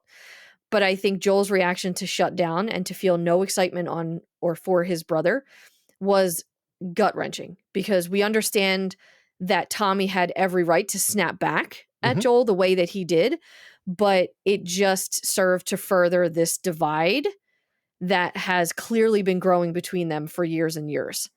That even, you know, as great as that embrace was, it doesn't undo everything that's happened between them. And I think that's hard, but it also forces Joel to take a good long look at his situation, and probably forced him more into the conversation that will be coming up shortly. Yeah. That's good. I like that. Good. It'll feed into my thoughts. I feel like what I need to say about that will fit better in the shop conversation. So, let's talk about Joel leaves. He's like, you know what? The hell with you, Hermano. Walks out. He is in the center of town. he walks to the town square where there's a giant Christmas tree. It looks awesome. Yeah. He adjusts his winter coat and then begins to experience another panic attack. We hear these children singing nearby. He reaches for a utility pole to steady himself, but he is not looking great here, right? I think this is one of those great production moments where makeup is doing a great job of like, he looks very flushed here, like no color in his face. And it's just like from scene to scene, right? Yeah. And I know that's realistic. And I just want to shout out the makeup department for like doing really good work here. Yeah. He reaches for his heart. He's breathing very, his breaths are very shallow, and he looks up. There is a woman in the crowd that very much resembles Sarah from behind, hair, stature. That causes Joel to move forward, like in her direction. Like, wait a minute. And his eyes kind of widen at the sight of this person as well. Yeah. The woman has a young child who runs to her, and then they walk off. And as they kind of turn to walk off, we see the face of the young woman is of course, it is not Sarah, but in Joel's mind, that would be probably the right age, and maybe even the right age to have his granddaughter, right? Very sad. Yeah. Emotionally devastating. Yeah. As she kind of walks completely out of view, he looks around a bit. He finds his footing again. And we're seeing the culmination of the toll that this journey has really like taken on him, right? And compounded with Ellie's impact. So it's like Joel's like, I am having a tough go, but he obviously not out loud, just like his body's like, you're not emotional, so we have to physically do things so that you know what's happening to you. So, but let just this part we could just talk about here because a lot happens. Yeah. And just to, again, this is, now the third time that he's experienced PTSD in this episode, and it just continues to get worse. And we will continue to talk about this, but the majority of where it comes to fruition happens in the conversation that he shares with Tommy. So we're going to save that, the whole talk about it with that particular scene. But for now, we're going to talk about this ghost of Sarah in corporeal form. So he sees this woman from behind, again, very similar to his daughter, and he almost involuntarily walks forward. Like, I don't even think he realized what was happening because he just, he walks out of the bar after hearing that his brother is going to be a father. And the only thing that he has been not dealing with and probably thinking about day in and day out, and then not thinking about day in and day out, is the fact that he was a father and he failed in saving his daughter's life so long ago. Yeah. And now he's outside and presented with, the unimaginable, like uncanny picture of what his life could be had his daughter not died 20 years ago. And, because he's 56 years old, Sarah was around 12, 13. So 20 years ago, she'd be 32, 33 now. Absolutely. An age to have children of her own and thus make him a grandfather. And those are things that he will never have because of what happened. And I think the longing that he is feeling paired with all of the nightmares that he's been experiencing that we learn about shortly. And this young 14-year-old girl who is back in his life, bringing all of this up to the surface, compounded into this delusion for a brief moment in time. And I fully believe that, we talked about several times in this episode, he has been given reason why he needs to leave Ellie with Tommy. I think that was the final straw. Yeah. It was tough to watch. It was tough to see him see this. Yeah. And again, just more reminders of what life. Jackson, I feel like Jackson is a traumatic experience for Joel. It is. Its existence, but then the possibility that it presented of a lot of different things, like a normal life again, my daughter having lived again, right? A life in which he didn't lose everything. Like his brother is here, right? Mhm. Not only is his brother here, his brother is thriving here, Yeah. right? Yeah. Which is, it sounds like, based on their just previous conversation, that was not the case when they were together on the road, right? Mhm. And so, yeah, for Joel, it's basically everywhere he turns in this town. It is a thing that is just like, oh my God, this place, forget everything outside the walls. That's where I live, right? Yeah. What's happening in here is going to kill me. Yeah. And that's a pretty harrowing, that's a pretty grim thought, right? Yeah. It's just like, oh, I don't know if this guy's cut out for this, you know? Yeah. Which is, it's different. It's different than the games. And we will talk about those differences when we get to them specifically, because moments like this were never in the game. Yeah. Because there's not really an opportunity for a main character to experience PTSD in this way over the course of, one day, so many different times. It's just really not possible. Yeah. For gamers to experience that. So that's kind of the beauty and the tragedy of seeing this on the big screen, or live action rather. Sure. So, yeah. Look, I don't want to keep it.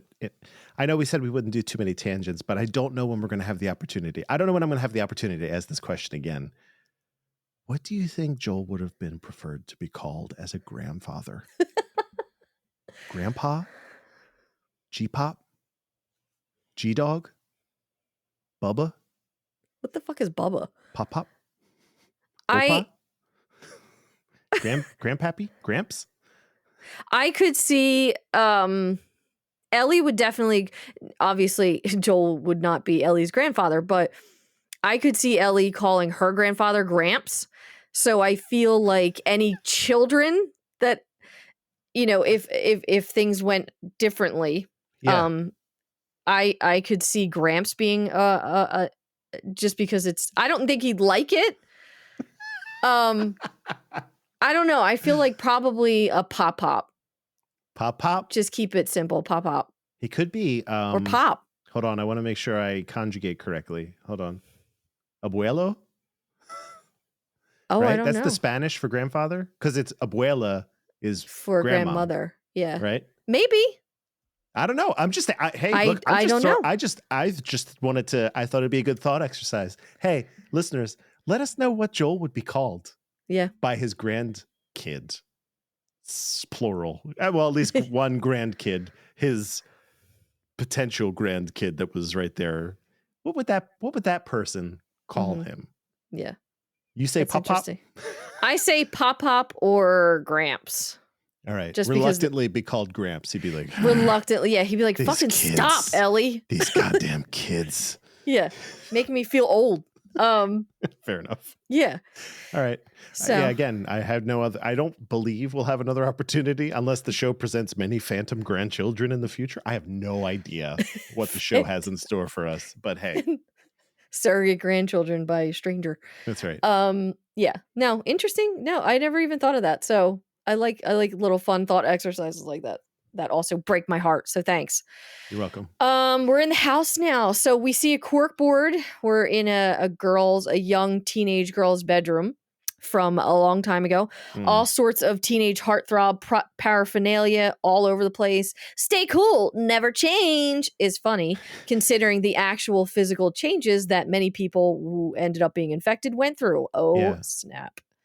We see a bestest friends forever card, 10 hottest boys list, hocus pocus sticker, lyrics to a song, I tried to figure out which, sticker that reads, when mountains are calling, I must go, featuring a skeleton skiing. It's pretty badass. Jack, and I like it. Real quick, 10 hottest boys go. Joel Miller. Hey, Game Joel Miller. 2003, 10 Hottest Boys. Go. Oh my God, 2003. I was 20. Name one. Yeah, but they were like people that this girl knew. It wasn't like celebrities. You're asking 10. I mean, you're not going to like it. My ex-boyfriend. That's terrible. That's a terrible answer. I'm talking, who would you have a poster of in your room? She didn't. Did you pay attention to the list? It was like a girl's 10 hottest boys in school. I'm just telling you, we're in a teen girl's room right now. I wasn't a teenager in 2003. I'm just saying. Who did I have posters of? I had the Beatles on the wall, Andy. I had Dave Matthews. Andrew hates Dave Matthews more than I've ever heard anybody hate anything. It's the weirdest thing from one of the most loving men on planet Earth. I don't understand it. I don't care. But it brings me immeasurable joy. What? He's no good. Oh my God. Anyway. There's our first 1-star review. Please don't. I'm so afraid after this episode. It's fine. I'm going to delete it. It's fine. We got to start over. It's another Saturday drop, ladies and gentlemen. I'm sorry. It's Monday morning. I don't know. I literally don't know. I'm like, the Beatles is a fine answer. Yes. Yeah, I mean, it's been on people's walls since like 1967, but fine, you know. Bitch, 64 was when they really exploded, but 62, 63. Right, I have 2 Beatles tattoos, so I don't want to hear it. The Beatles were all over my wall. The Beatles. Yeah. Fair enough. Okay. Anyway, yeah. Back to so there's an empty teen jewelry box and photo album. All of this covered with dust and dirt. And Ellie emerges from the bathroom in a pink robe and is towel drying her hair with an empty closet behind her. So whoever was here just packed and ran. Or maybe the people in Jackson collected all the good clothes, tossed the bad ones. Who knows? But there's a stuffed giraffe in the corner of the window nook, which is something that is present throughout the Last of Us Part 1 game and moments of Part 2. There's a giraffe significance. We've seen a giraffe. We saw a giraffe stuffy in episode 2, right? Mm-hmm. I believe so. Yeah. Yeah. Mm-hmm. Just keep that in mind, ladies and gentlemen. Please. If you look for giraffes in this show, you will find them, actually. Seek, and you shall find. Yes. But she walks to the bed and finds a note written on parchment paper that reads, "I'm across the street." And there's a fresh set of new clothes. And just want to mention real quick the windbreaker. This is identical to what Ellie had in the game. So they're keeping her attire, her wardrobe, pretty similar to what we have grown accustomed to. And there's also a menstrual cup with an instruction manual. And Ellie says it's gross at first, but then proceeds to play with the object and smiles as it pops back open. Yes. And again, before we're going to get to the next section, because these are kind of, little bursts of scenes, but helps us break things down faster. So this bedroom obviously serves as a time capsule, but it's not Ellie's, of course. However, I love inserting Ellie into this world and bringing a little bit of nostalgia to like the modern day situations that we're experiencing. It kind of grounds us a little bit as the viewer. And even though it's only for a short while, it does impact both us and Ellie the next time we are in this room to quite a large extent. Like, because she's, she returns there specifically after hearing the truth of how Joel feels, overhearing, rather. She was eavesdropping. And goes back to this place and tries to just kind of remove herself from reality and be, but she can't because it's bizarre to her. Yeah. And we'll get to that soon. But the menstrual cup. Oh, God bless the showrunners and the people in charge of this. First, we got tampons, and now we have a menstrual cup. It's literally like Craig and Neil listen to Wayfarer and Strangers.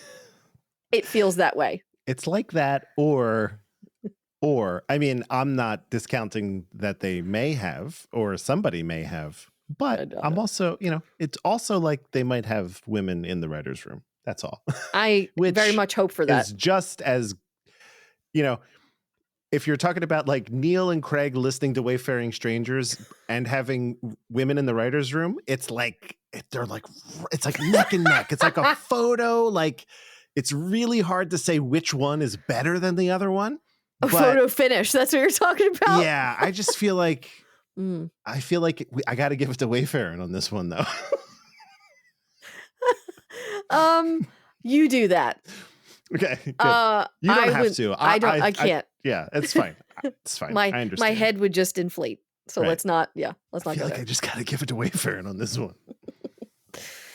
But it was still very good to see. And if anybody listening doesn't know what a menstrual cup is or a disc or whatever, please, Google. Yeah, Google that. Yeah. They save supplies. They make a lot more sense in this world. Mm-hmm. It was wonderful to see. Yeah. Mm-hmm. It's great. So we're in now we had the section with Joel and Tommy, and now we are transitioning over to the ladies, right? So Ellie enters Maria and Tommy's house. She just kind of lets herself in. Ellie is alone in the house for a minute, and then she notices a chalkboard above the fireplace. And on the chalkboard, it says Kevin with a set of dates. So it's 4303 to 9/29/03. Then we have Sarah, 7/20/89 through 9/27/03. We know that 9/27 is an important date in this world. Technically, it's 9/26, but I see what you're saying. Yeah, I mean, there are 2 candles, one by each name. So we just, take this. It's a memorial. Wait, hold on. Let me back up real quick because I know people might yell at me for this. Joel's birthday is September 26th. That is considered Outbreak Day. That is considered the Last of Us Day. That is what we celebrate every year per Naughty Dog's orders. However, Sarah died in the early morning hours of September 27th. Right. Yeah. It was like 3 a.m. or something. Yes. Yeah. It was. That's when the whole world. Yeah. Of course. Mm-hmm. That's what we celebrate yearly. Joel's birthday. We do. They drop awesome products and stuff. It's cool. It's true. A lot of merch. Yeah. So again, just to put a pin in it, that's a memorial. There are 2 candles that were clearly lit in front of each name. There's, we see like wax running down the side. So like they light these candles for these people, right? Mm-hmm. Kevin and Sarah. Just then, Maria enters and hands Ellie a coat. She traded for it, and it's a super fucking purple coat. Maria corrects. It's eggplant, I believe, is what she calls it.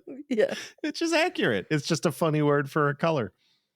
Everything fits, but all her other clothes are gone.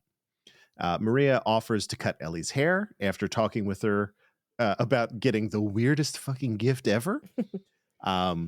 We find out that Maria was an assistant district attorney, which is pretty cool. She put bad guys in jail. Note, and you're going to love this real quick.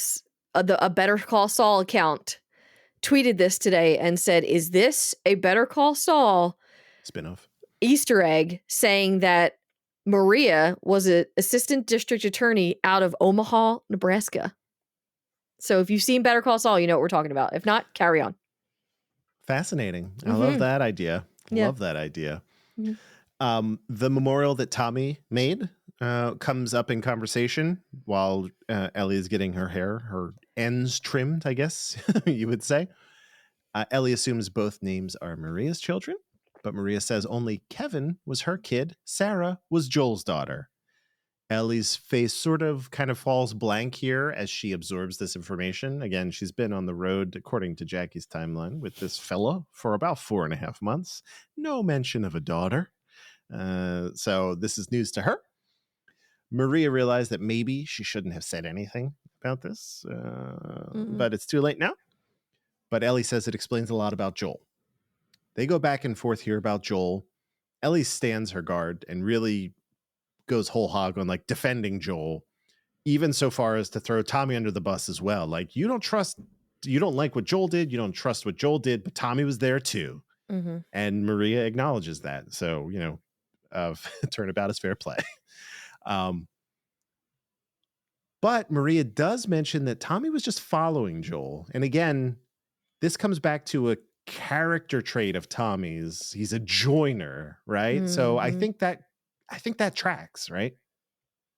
Ellie counters with she might be smarter than Tommy, right? Which is Maria pivots in a compliment. I think Maria sees that she's pretty sharp. She's pretty sharp, and says she could have been a hell of a lawyer, but that there is a lot that Ellie isn't telling her still. She, I think that her Maria's old career, comes back into play here. She's very good at reading people, just like Ellie is also. But ultimately, Maria tells her to be smart and be mindful of who she puts her faith in, because only the people who can betray us are the people we trust, right? Yeah. But it's time to go to the movies with her super fucking eggplant coat. The movie was 1977. It was a Neil Simon comedy, The Goodbye Girl. And we have the plot synopsis right here. So I want to read this really quickly. I think it's worth it. Former Broadway hoofer Paula McFadden, played by Marsha Mason, and her young daughter Lucy, played by Quinn Cummings, are outraged to find that Paula's former lover has fled to Europe and subleased their apartment to hyper-Chicago actor Elliot Garfield, played by Richard Dreyfuss. Neither Marcia nor Elliot is prepared to acknowledge the other's right to the apartment, but they reluctantly agree to share it. Despite their opposite natures and constant bickering, when Elliot's play fails, Marcia is surprisingly affected. Huh. Really makes you really, doesn't it? Doesn't it? Ellie looks around during this, like while the movie's playing out, and we get actual like projected footage from the film, which is great. I love to see that kind of authenticity. I know that like you have to license that shit and it's a pain in the ass, but like when a show or movie goes the extra mile, I really like it. I was like, that's Richard Dreyfuss, right? Yeah. Know that voice anywhere. Yeah. Yeah. But while the movie's playing, Ellie is looking around. She spots Tommy and Maria kind of off to her rear right, kind of talking. But she sees Tommy leave the theater, right? And then let's pause here and talk about this. We covered a lot of ground. Yes, we did. So the reveal here by Maria that Joel had a daughter to Ellie. So we had a lot of talking points in the game because there was no... We know that Maria was the one to tell Ellie in the game, but there was no scene shown to us when it happened. So I was appreciative that they did that in the show. And I thought that they did it in a very believable way. Having a memorial, having Ellie curious about it, and Maria open and willing to discuss the names on the board.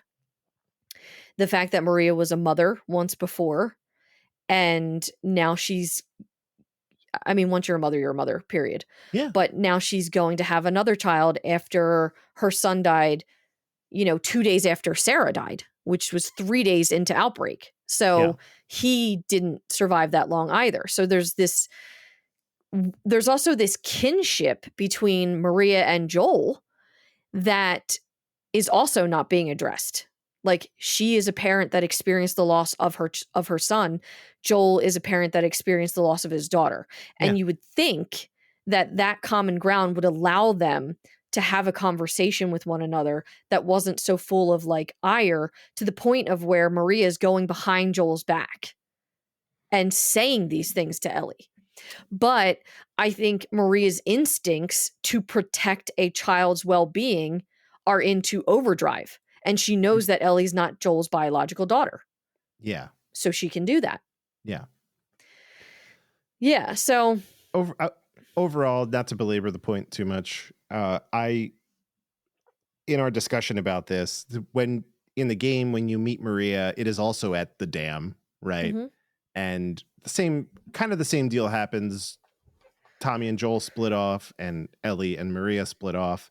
And when they rejoin, Ellie knows that Joel had a daughter or whatever. And it's fine. It's fine storytelling. Not, I mean that in like, it is okay, right?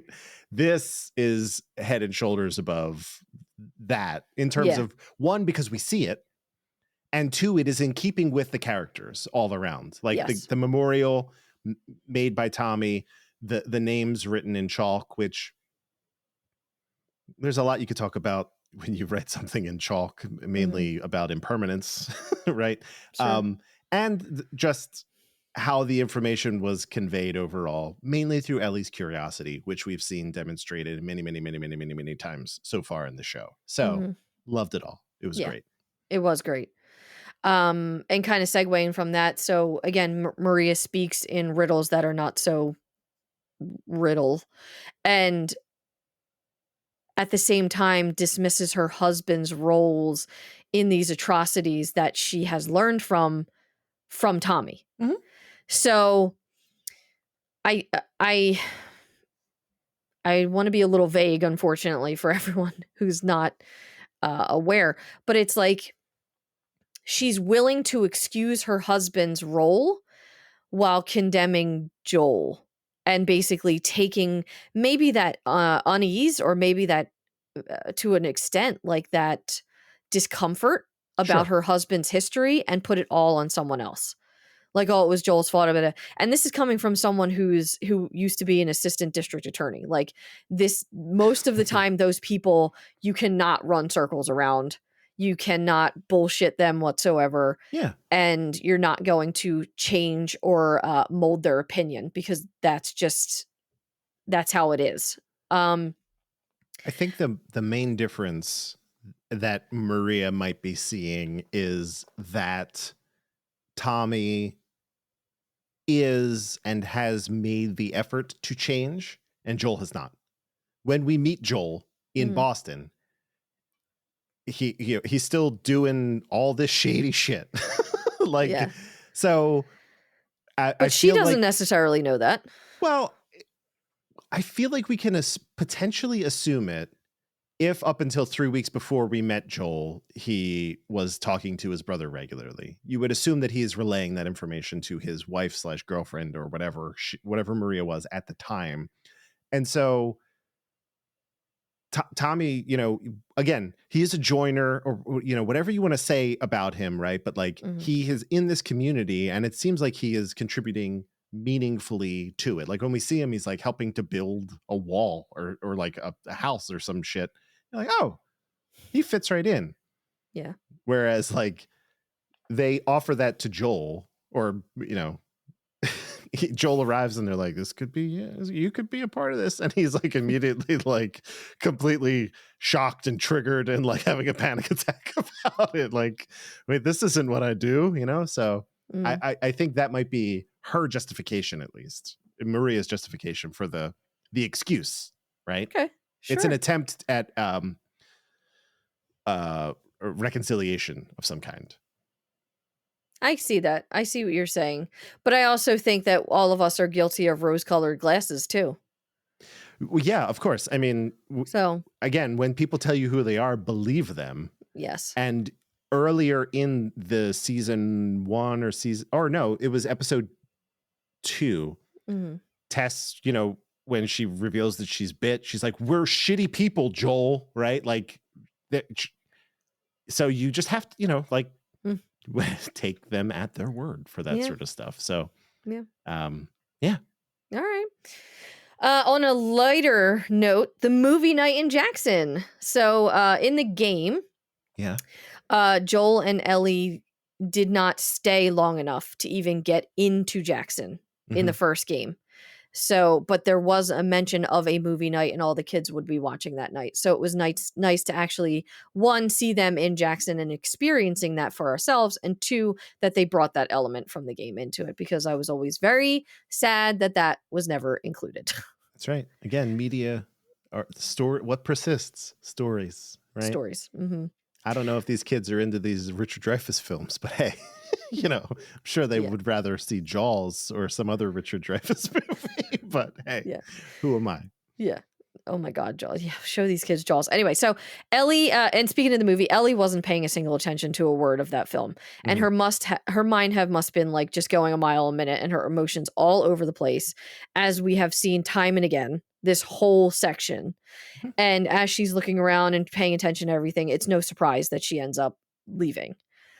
She doesn't do it just yet, but she will soon. But for right now, we are in the local shop now. And it's some sort, I don't think it was just necessarily a cobbler shop. I think it was just kind of a leather workman Look, shop when kind of Joel's in thing. there, he's cobbling. Okay? Yes. It is Well, now the cobble shop. he did not do a good job, though. Yeah, he's struggling to remove the busted, worn sole of his boot, and he eventually gives up and tosses the tool and said boot onto the ground. And Tommy enters here and just places a new pair of boots on the table and just like figured I'd spare you the trouble. Yeah. And Joel is silent for a minute as Tommy apologizes for what he said to him in the bar, because deep down he knows that Joel is happy for him, but he understands how complicated it is for his big brother. And Joel wants to and he wants to be let off of the hook. And even like he gets to that point and Tommy is smiling, like he's ready to just move on. But Joel bypasses all of what was said here and instead asks if the ride to the University of Eastern Colorado is a suicide mission. And Tommy's face falls and he just says, it's not. It's dangerous, but it's not impossible. And Tommy wants to know what this is, like what is going on. And Joel starts by telling him the truth that Ellie is immune. And Tommy balks at this and kind of has that like lance of fear real quick as he looks towards the door. Yeah. Like he's about to haul ass out of there and protect the people of Jackson. But Joel just kind of tramples that doubt real quick and tells him that he saw Ellie get bit months ago and she is fine. The girl is immune. But Tommy looks to the door a few more times, but eventually sits across from Joel and tells him, you need to tell me everything from the beginning. Go. And it cuts real quick as Joel begins to talk, and we're outside now, and it's snowing. It's this beautiful night, and Main Street is lit up with all these hanging lights. And Ellie is walking down the street alone, and she's in search for something. And then we're back in the shop, and Joel is telling the story about Marlene and Tess's dying wish and Kansas City and how Ellie saved Joel's life. And 5 years ago, Joel would have destroyed that kid, but now this 14-year-old kid had to save him. He is too fucking slow. He is too deaf. He talks about Henry and Sam, how this man had to kill his own brother to save Ellie as Joel just watched all of this unfold. And today, just this morning, earlier on, he feared that a dog would tear Ellie apart and he could do nothing but stand there. He couldn't move. He couldn't even turn his head. He was so afraid. Mm-hmm. And Joel is upset. He's visibly and vocally upset. He's crying. And he says that he can't handle things like he could before. He's not who he was. He's weak. And this fear comes out of nowhere and cuts him down. And then he mentions that he has these nightmares every night, these dreams, but he doesn't know what they are. He can't remember. He just knows that when he wakes up, he's lost something. He fails in his sleep. It's all he does. He just fails, and he fails her. And Tommy quietly listens as his brother breaks down before him. And he deduces that the end game of all of this is that Joel wants him to take Ellie, because Joel fears that he's going to fail her. He's going to get her killed and he has to leave her. And Joel says that that's why Tommy left. You left to make up for all of the things that we did. And now you're going to have a child, and you're younger, you're strong. You can bring your own child into a better world if you take Ellie and complete this quest, this immunity quest. Mm-hmm. But Tommy can't tell anyone about this. That is like a strict thing. You can't tell anyone. No one can see her bites. No one else can know. Otherwise, they'll kill her. And he's begging him here that this is the last thing I'm ever going to ask of you. And Tommy just, again, absorbs all of this and simply says that he'll take her out at dawn. And that's where the shop scene concludes. And we're outside now briefly, and Tommy tells Joel where his house is. It's number 38, left, blah, blah. And Tommy goes back into the theater here, and he walks close to Maria and gives her a quick nod, but he turns around and just looks down. And Maria's whole demeanor, her whole disposition changes because she knows that something has happened and something has changed. Before we get moving on, this is going to be a big section, so buckle up. All right, get your waters, get your coffees, get your beers, get your ice creams. Yeah. This whole section, I mean, I honestly, I wrote in the notes, I was like, I don't even know where to begin because Tommy comes in there and he's apologizing for having normal expectations of his brother, but then takes space. Despite being hurt by his brother, he took time and space to understand where Joel was coming from. And this is a really beautiful attribute to who Tommy is Mhm. at his core. And I think this is something I've always loved about the character of Tommy. He's both selfish and selfless, and it's a very beautiful balance of it. And I think most people in games tend to list one way or the other, and it polarizes people and the general audience of something. But Tommy is right down the middle, I think. And it Yeah. even goes back to, he stopped radioing his brother. That was in part a selfish decision at the end of the day. But now he's like, I understand why my brother couldn't even congratulate me on the fact that my wife is pregnant. Like, I have to see things from his shoes. That's an incredibly selfless and empathetic thing to do. And I'm so happy that they did Tommy right Yeah. because I love Jeffrey Pierce. And I was afraid. Who's Jeffrey Pierce? Oh my God. I'm just kidding. Yes. Yeah, Jeffrey.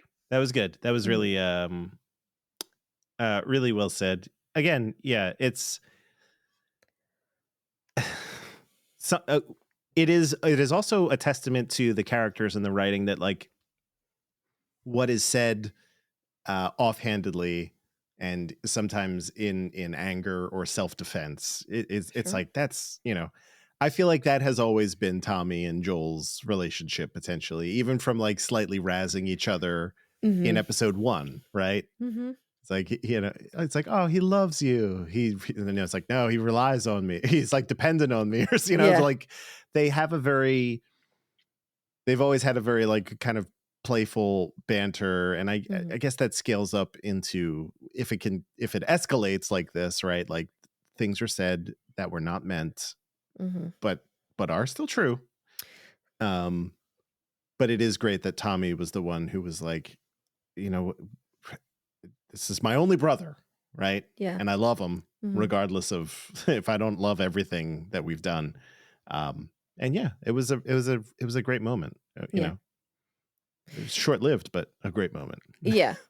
But on the other side of that, so Joel didn't hear a single word of Tommy's like sincere, like his sincerity essentially. Yeah. And instead just digs in deeper into his trauma and how heavy it's becoming. Like the manifestation of all of this is abundant. And I think that shows also very quickly on Tommy's face when he's like, hey, come on, man, let me off the hook, and then he snaps right out of it and he's like, oh, fuck, no, this is much worse than I thought it was. Yeah. Like, I knew it was bad to an extent, but I didn't think it was this bad. Right. And this, we've been talking about this also, but this version of Joel is very different than game Joel in a lot of ways. And I want to talk about those specifically. So game Joel, and I'm going to be mouthy about this because there is no one more important to me than game Joel Miller. Like, obviously fictionally. Okay. But Nice you're like, backpedal. yeah, I love you. But all of what show Joel is emoting and his vulnerabilities, his weaknesses, his self-doubt, and even his self-loathing of himself, all of that is in the game version of Joel, but it's buried so fucking deep that you have to read through the subtext of dialogue and the way that he shuts down so fast on several different occasions when Ellie needs him to be open. He does the opposite. And I think, again, it's a game thing, but it was also a choice. I think it was a conscious choice. And it has always upset me and irked me that people just toss Joel away as this like bitter, curmudgeon, shallow, cruel man who's just mean to a teenage girl. And it's like, no, that's actually not it. And if you haven't gleaned any more from that character, then I'm deeply sorry for you, because it's all there. Like, it's all present. What Troy brought to that role, the emotions that Troy imbued his character with, Mm-hmm. is visibly present. And that's why I connected so deeply and continue to all of these years later with Game Joel Miller. And why I'm completely understanding and sympathetic and accepting of what's happening in the show to Joel, because that is much more realistic in, for a man who's 56. Now, again, in the game, Joel was only supposed to be 48, 49. He was always this young teenage father who had Sarah very early, and then she died when he was around 28, 29. And then 20 years later, that brings him to 48, 49. Mm-hmm. In the show, he was 36 when Sarah was like 12, 13. So he had her when he was like 23, 24. That's enough time to be a completely different person and a completely different parent. And also, it makes him 56 in the show. And your body is a lot different at 56 than it is at 48 or 49. So in the game, he has this brutalism to him, this like unstoppable force meets an immovable object, and he's fucking both of them. And that also, again, has to happen because of game, Mm-hmm. characteristics, whatever. But in the show, they aged him up intentionally. And with that comes these more age-related issues of, when he stands up, he has to like hold his back. You can tell his knees hurt. Like, he's deaf primarily in one of his ears because of all the rifle and gun and da-da-da-da. Like, he's wear and tear. But then towards the end of the episode, and we're going to talk about this event, he fucking snaps someone's neck. So like, I don't fully believe that his physical prowess is less necessarily. I think he believes it's less. And all of the nightmares and all of the PSD and all of the hurt and pain that he has not dealt with has culminated to making him doubt everything about himself, and he has to get rid of Ellie. In the game, he wants to get rid of Ellie primarily because he cannot lose someone else again.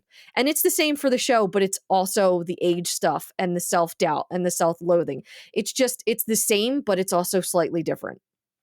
Yeah. And I still prefer Game Joel. Surprise. But I do understand why people are connecting with this Joel, and it's enriching Game Joel for them as well. I can see both sides of it. Okay. All right. As long as you can see both sides. Yeah. I just wanted to let you just go to town, sing the praises of this fictional man. Yes. Fictional Man 1 versus Fictional Man 2. Yeah, truly. And I knew that this was going to happen.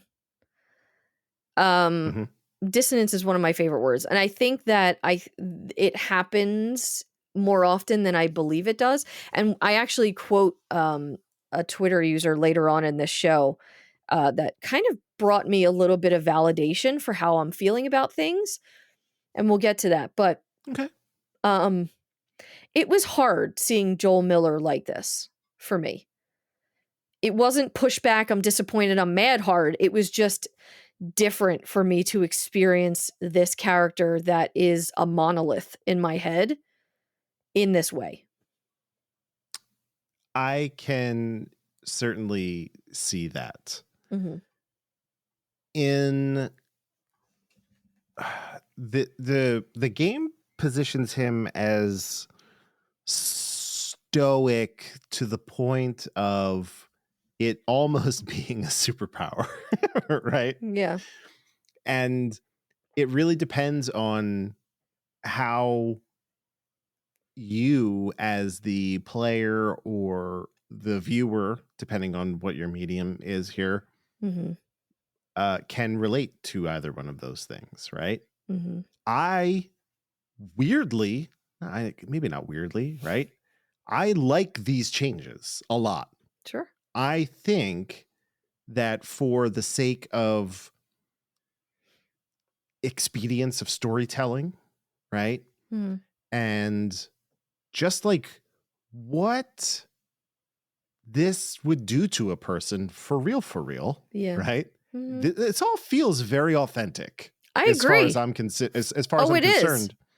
And to see this breakdown Mhm. in the shop with who we can assume is the only living person that Joel trusts at this Yeah. point, right? Yeah. It had to be Tommy, because Mhm. who else would he tell this to, right?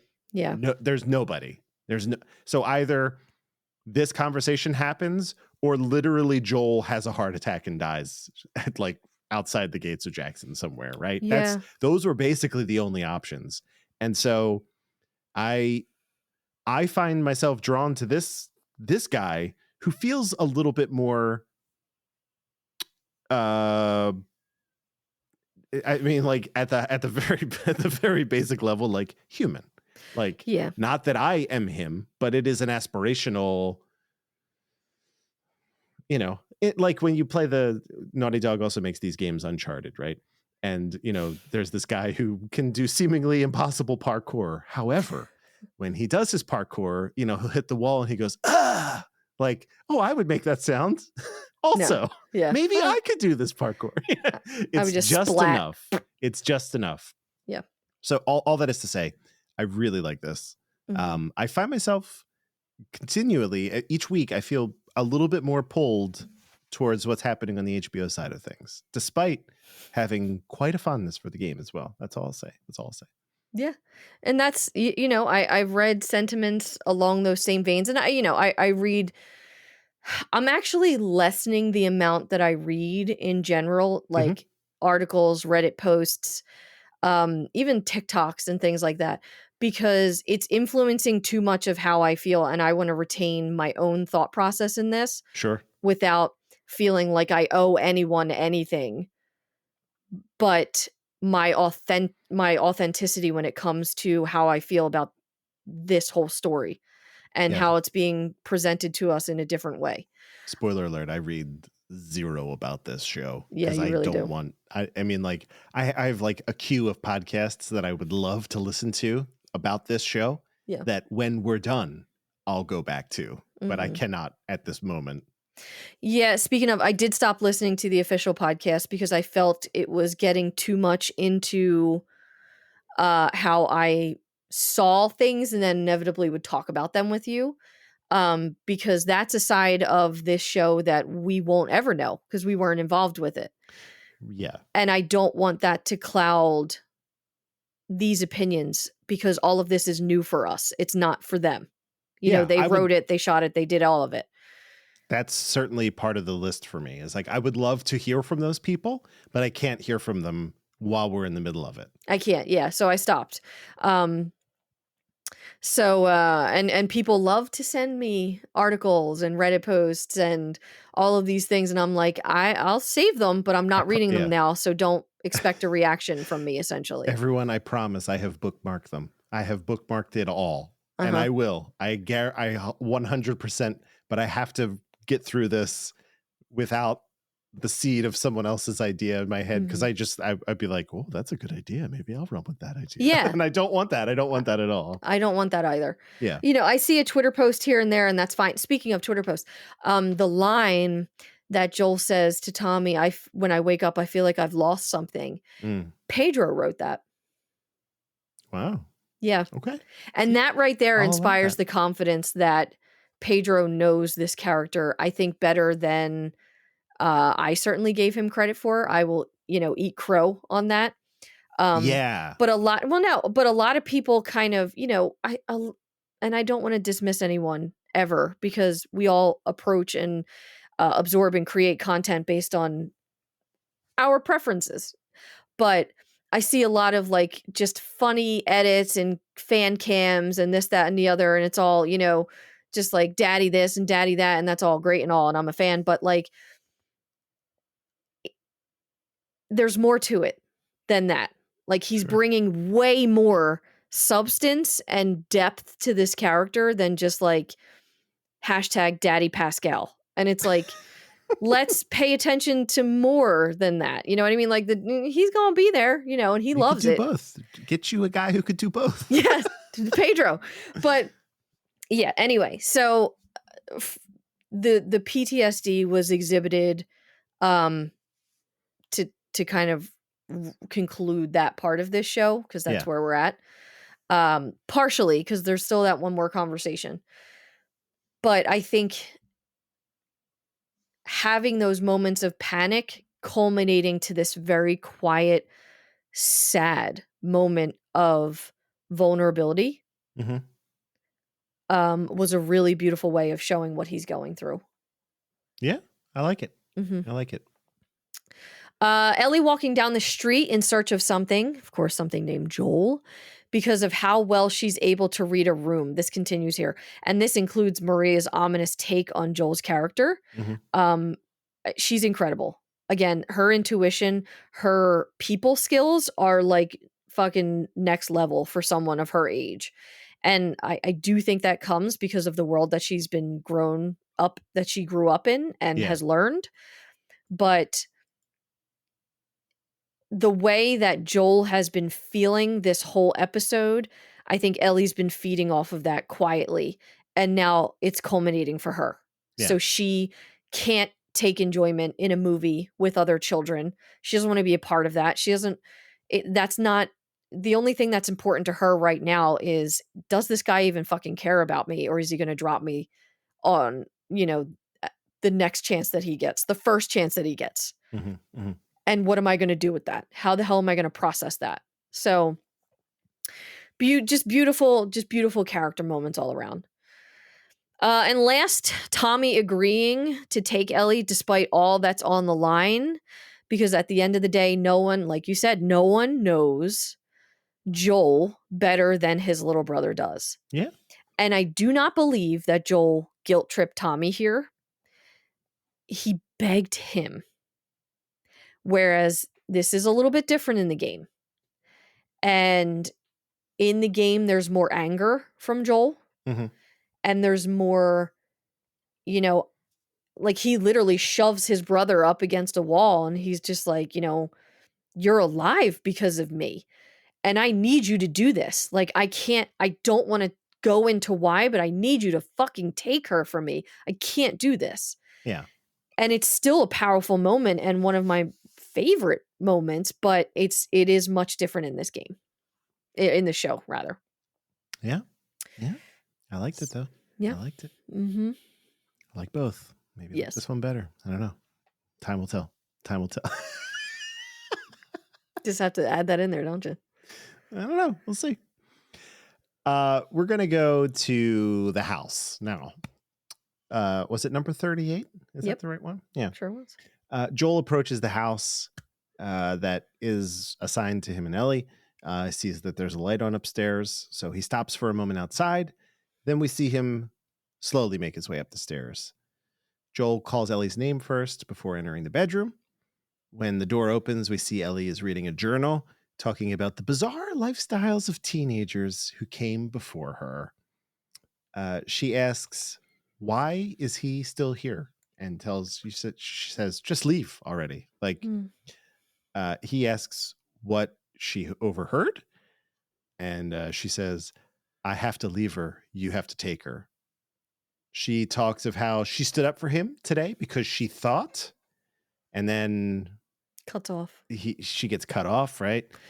He goes on about why he made this decision, and then Ellie cuts him off and yells a question, right?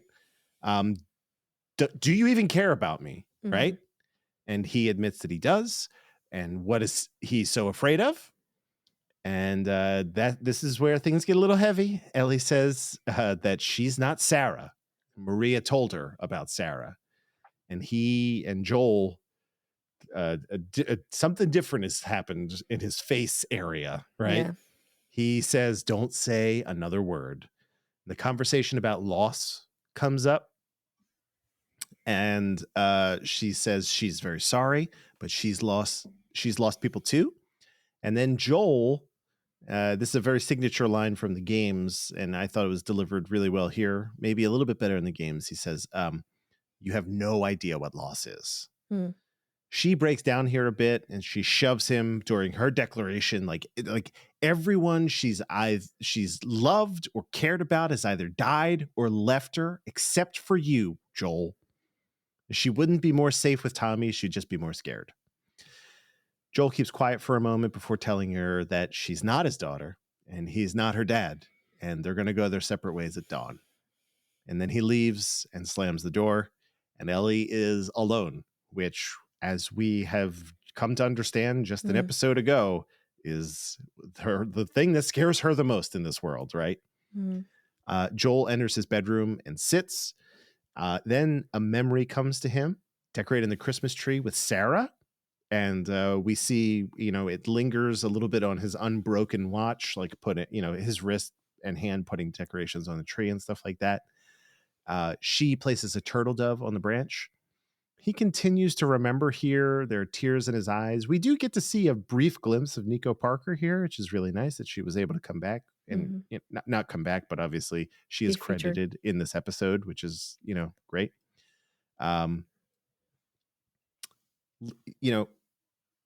He eventually just kind of not cries himself to sleep, but he decides to not linger on these memories anymore, shuts off the light, lays down.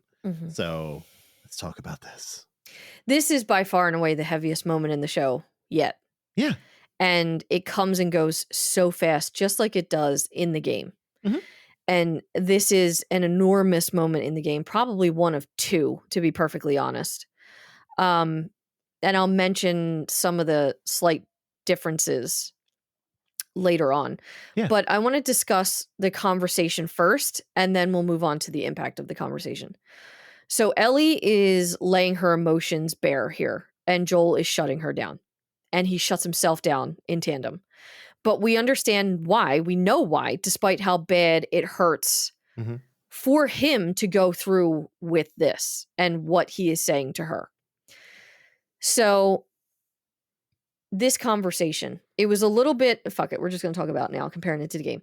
It was, the dialogue was a little bit different. Yeah. Some of it was kept identical. Some of it was changed. Overall, I felt that this was less impactful than the game. Joel had, and that's the thing. So we just had this scene with Tommy where he was so overwhelmed with emotion that he was crying in front of his brother and begging. And in the game, it was much more angry and mean and just fucking do this for me and desperate, not begging, but desperate. And now with this, it's called the farmhouse conversation, essentially, is what people call it.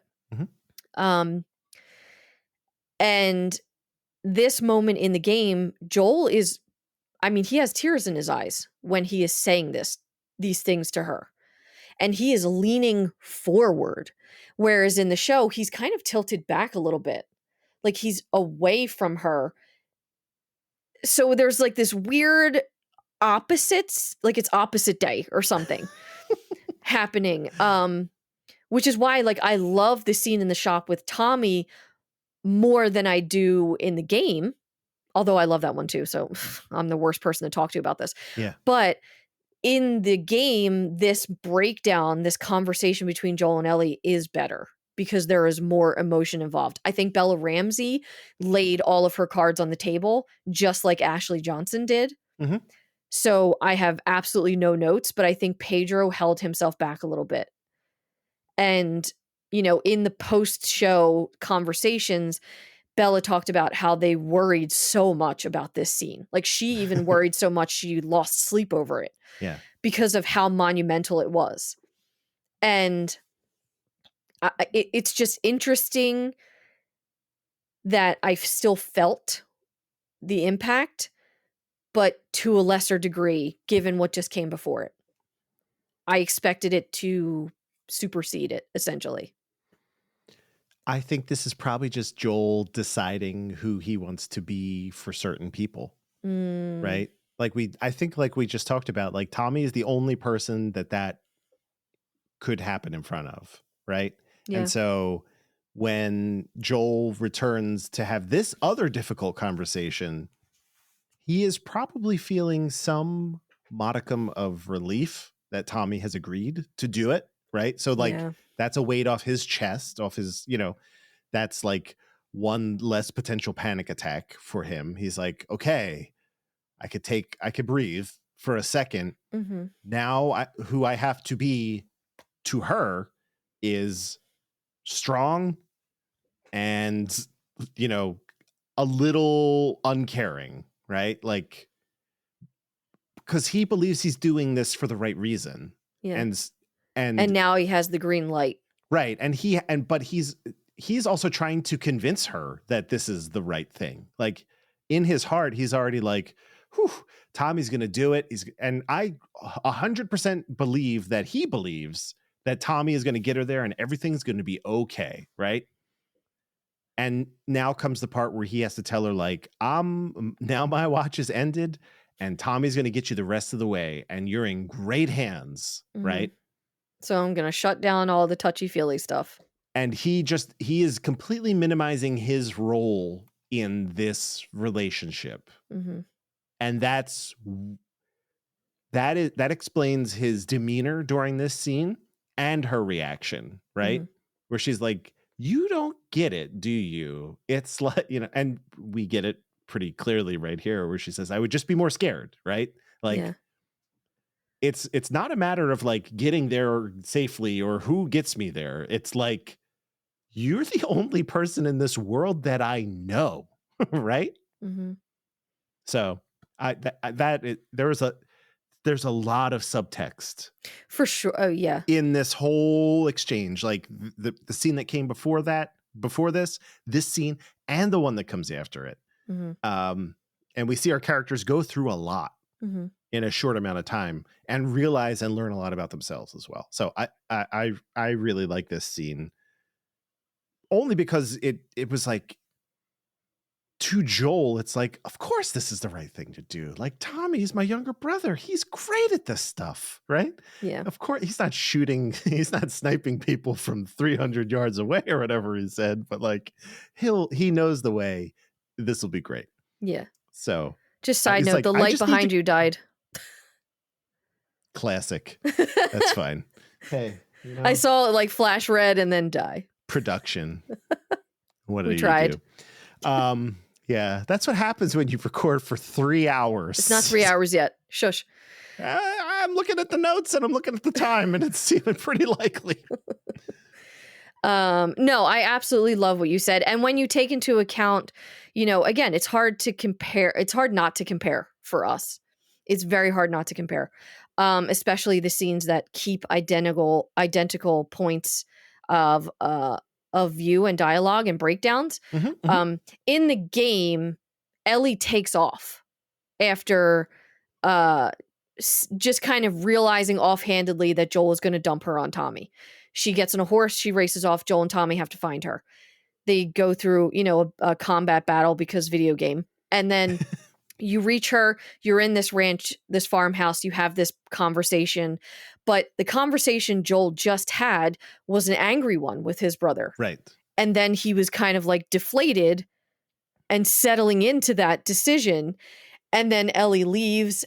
And then when he sees her, that anger is back. Right. But it's like, it's anger mixed with, I don't want to fucking do this, but I can't be close to you because I know it can happen. Mm-hmm. And he wasn't ready to let go, which is why I think those emotions were more present in the video game, in that scene. Whereas in the show, this particular event, this conversation, it was preceded by something that was very emotional. And like you said, he like kind of just like, I have that sense of relief. Is this going to hurt like a motherfucker? Yes. Do I have to lie to myself and her right now? Yes. But that's what it is. Yeah. This is where we're at. So the impact of why Joel opted to go this route instead of continuing on to the end of the line after coming so far with Ellie. We know why. Yeah. We've discussed the conversation and we've discussed the whys, but the impact. So you mentioned relief. Yeah. And then he goes into his bedroom. Before he turns his light out, he has memories of his daughter come to the forefront of his mind. So, do you think the impact was still relief after that conversation with Ellie? Or do you think it was semi sleepless night because he knew he was going to just go back on this decision? I think he factored in every single possible permutation except how Ellie felt about this. Yeah. And that caught him off guard. Mm-hmm. And the mention of his daughter Yeah. also caught him off guard. Oh, yeah. And so he's on his back foot, right? Completely like grasping for things. And again, just like earlier, things were said in the moment that weren't meant, right? Mm-hmm. But also have hints of truth Sure. to them, Mm-hmm. right? And it was relief up until those moments. Like as he was walking in, he looks up, he looks up he sees the light on, he's coming upstairs, Ellie. And you could, the subtext to that, like he calls like Ellie, you could say like, I have great news. Tommy's going to take you the rest of, like that's how I feel he feels in that moment. Because right? he's not considering her. Exactly. Mm-hmm. Up until she says like, what the fuck, man? Like, yeah. I would be more scared if she's like, I know he's even factoring everything else in. Like, he seems like a nice guy. He's your brother. You love him. You trust him. I'm sure he's a great shot. Yeah. Doesn't None matter. of that matters. Doesn't matter. And that's where it gets flipped on him unexpectedly, I believe. And he's like, and he pushes back.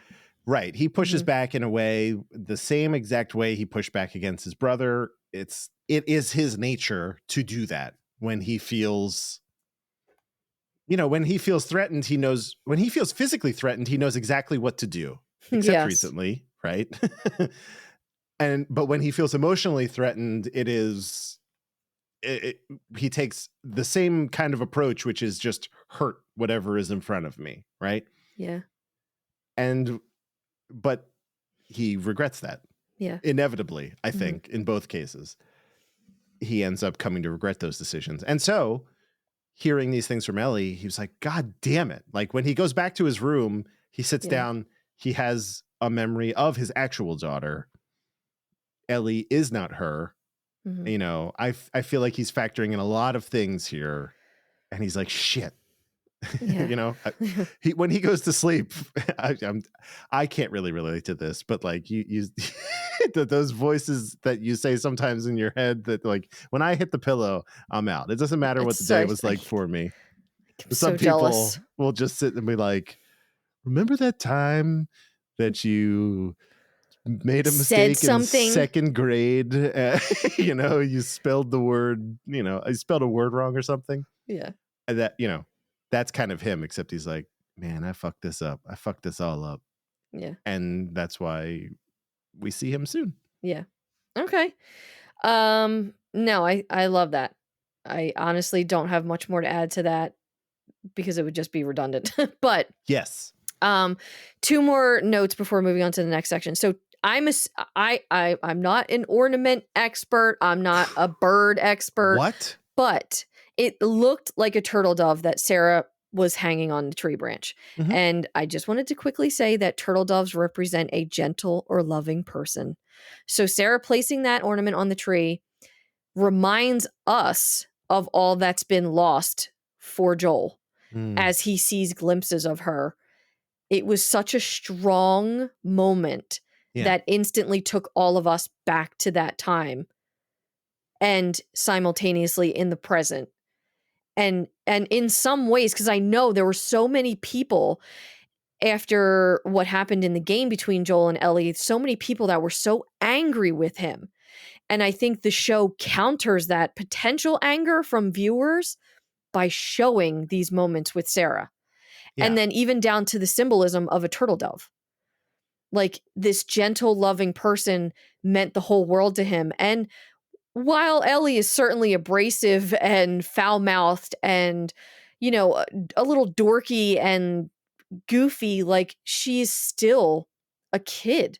Mhm. Like, she still has every right to be gentle in a world that wants nothing but just hard, terrible people. Yeah. Like, and I think that I don't know, it was just a beautiful representation of past and present happening at the same time. Mhm, mhm, mhm. Last talk. So I mentioned that tweet. So an artist named David Blatt. So David Blatt is wonderful. He self-published a book called The First of Us a couple years ago, and he actually wrote Naughty Dog and Sony and everybody and got permission for this. His work is incredible. He actually did the work for The Last of Us Part 2, the remake. So when you look at the game on your menu on PS5, that beautiful, like, warm Ellie with Joel kind of inside of her, like that double exposure, that is all David's work. Mm. He has done work for Neil Druckmann privately. He's just incredible. So uh he tweeted, and I follow him, and I actually replied, and he replied back to me, but he tweeted Oh, 2 humble brag. tweets. Okay. Yes, somebody replies, not everybody. But he said, "The Last of Us HBO is strongest when it goes its own way, in my honest opinion. Repeating the game exactly doesn't work well for me, and it even tears me out. When it's the same, you start to compare, and that hurts the immersion. Maybe just if you know the game. Luckily, it doesn't happen that often. Feel me? Question mark. The relationships are believable and touching, but in these moments, I pay more attention to the synchronicity than the statement itself. It bothers me because the rest is so good, especially when the show can skillfully surprise me. I'm rooting for it, even though I know the game." Mm. So this is 1000% how I feel about The Last of Us on HBO. Wow. It works so perfectly when it does its own thing, but when it tries to replicate down to, I mean, it was the same wallpaper on the room in the bedroom where Joel and Ellie had the conversation. Literally the same fucking wallpaper as in the game. Sure. And that's fine. That's just that, who fucking cares? It's aesthetic. It's just, it's aesthetics. But when it tries to do line for line, or like the car conversation with the nudie magazine, like, and Ellie, bye-bye, dude, and all that. It's always going to fall a little short because it's just replicating. It's not doing its own thing. But I also understand how people like me would be so pissed off if some of these things weren't included. So it's like a double-edged sword. I'm fully aware of this. I know I'm a hypocrite. Your I get hypocrisy it. is showing. Oh, absolutely. But I'm fully aware of it. But I think David's aware of that as well, is basically what I'm saying. It's like this show soars when it takes the source material, but then builds upon it and does its own thing. But then when you try to give me the exact same thing after surrounding it with all of these different unique elements, it falls short. Okay. I mean, yeah, I'm going to disagree with that. Okay. I'm going to go ahead and disagree with you here, in the words of Bill Lumberg. Mm. This is, I'll do it from, I'll play devil's advocate for a moment. Sure. And say that as a game player, I find it delightful when they are quoting a thing that I know. And again, I've maybe mentioned this meme every episode, but it's the Leonardo DiCaprio pointing at the TV thing where it's like, I know that, right? Like, I love it deeply. Yeah. So I could see how it would ruin the immersion for someone if they know it's coming, right? Yeah. However, the vast majority of people who are watching this show probably have never even played the game. Yeah. And they don't know. They don't know. Mm-hmm. So they're experiencing this for the first time, and probably the only time. Like, what is the percentage of people who've watched this and be like, I'm going to go play this game? I don't know. Maybe 5 to 10%. If that, like, If I feel that. like 10% is way generous. I'd say 2 to 5%, maybe. Mhm. So it'll get a little bumpy bump if people were already inclined to play video games anyway. Yeah. So I see that. But I also think about it in terms of remakes largely, Mhm. right? We are remaking a lot of stuff these days. And oftentimes we see things in film and television shows that we have seen before. Not too long ago either. 20 years ago, 30 years ago, right? And that doesn't really bother me too much. Mhm. I mean, if it's a good remake, it's a good remake, right? And then I also think about something like, take Hamlet, for instance, Yeah. right? Hamlet is a word for every time you see Hamlet, it is the same exact thing, right? Yeah. But the actors change, Yeah. the production changes, the setting changes, that sort of thing. And I love it, right? Like, it doesn't really matter who's saying Shakespeare. I mean, I guess it does to some people, but like, Yes. it's Shakespeare, right?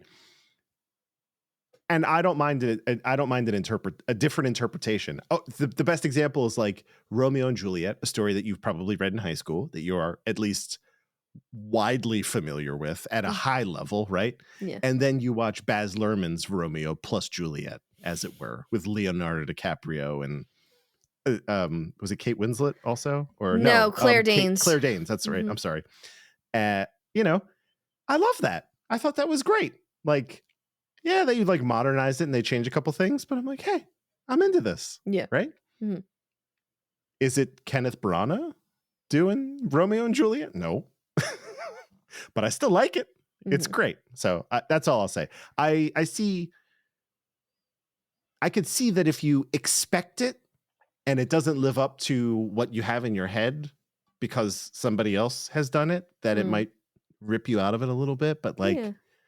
I'm open to seeing new plays on these things that I'm kind of familiar with. I understand that. And I honestly I wish that I could have that.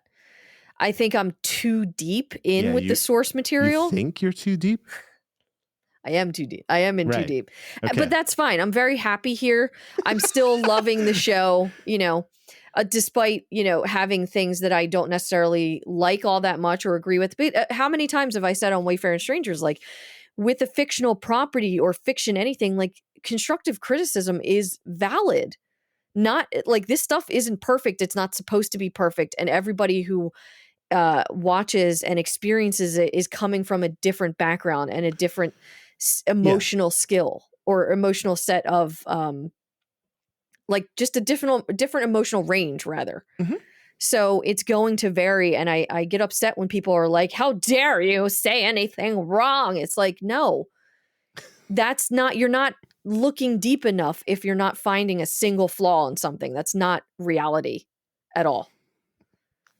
I don't know. The Last of Us is pretty close. Anyway, so all right, so it is morning. It is morning in Jackson. The birds are chirping, and it is just another glorious day in Wyoming, outside at least. But Ellie is sitting on the nook, and she is prepared to go. Bags are packed. She is dressed, ready to go. She probably didn't sleep at all.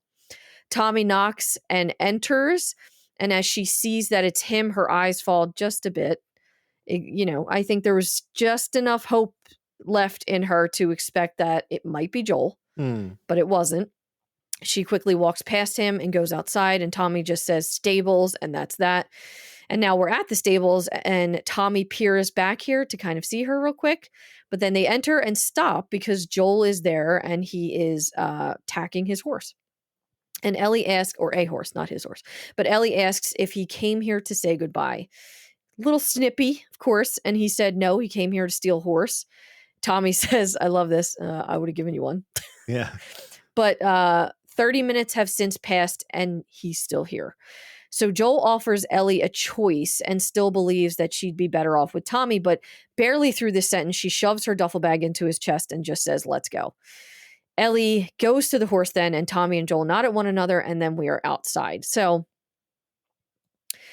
We already talked about the little bit of hope that Ellie had that it would be Joel walking through the door, but that unfortunately didn't pan out, so we can move forward. But I want to talk about Ellie and making a choice here.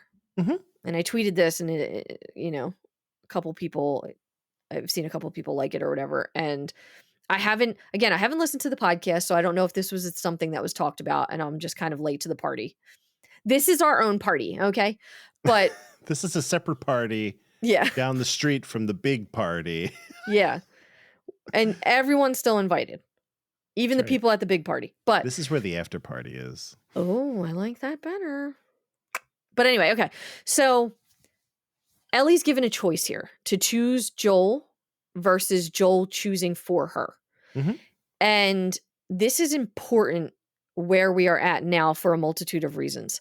One, I don't think that Ellie has had any or many choices up to this point in her life, let alone since she's been with Joel. Sure. But more so what happens with the course of this story. But we can't say more than that. The option to have, or no, the fact that they gave Ellie a choice is different, because there was one other choice given to Ellie, but it happens a little bit later on before the end of the game. But it's a little bit less impactful. And again, I'm not going to spoil, I'm not going to talk about it, but I found this to be very refreshing and curious at the same time. And I literally can't say more than that. Hey, fair enough. Yeah. Say no more. And this is not really for you or I to answer, but people at home listening to this podcast, I'm talking directly to you right now. Yeah. If you're driving right now, listening to this podcast, pull over. Pull over. Pull over to the side of the road. But be safe. I need you to answer this. If you're in your semi, downshift all the way to 1. Yes. Put your hazards on. Get off the turnpike. But no Jake braking if you're in a residential area, because it's annoying. But anyway, so the question for you guys, did y'all expect Joel to change his mind? I'm very interested in what people who do not know what happens in the games thought at that moment when he turned the light out and went to sleep. What did they think would happen the following day? Yeah, we all know hindsight's 2020, but when you were there on the couch watching, what were you thinking? What was going through your mind? Yeah. Up until the part where Tommy walks in the door in the beginning, what was going through your mind?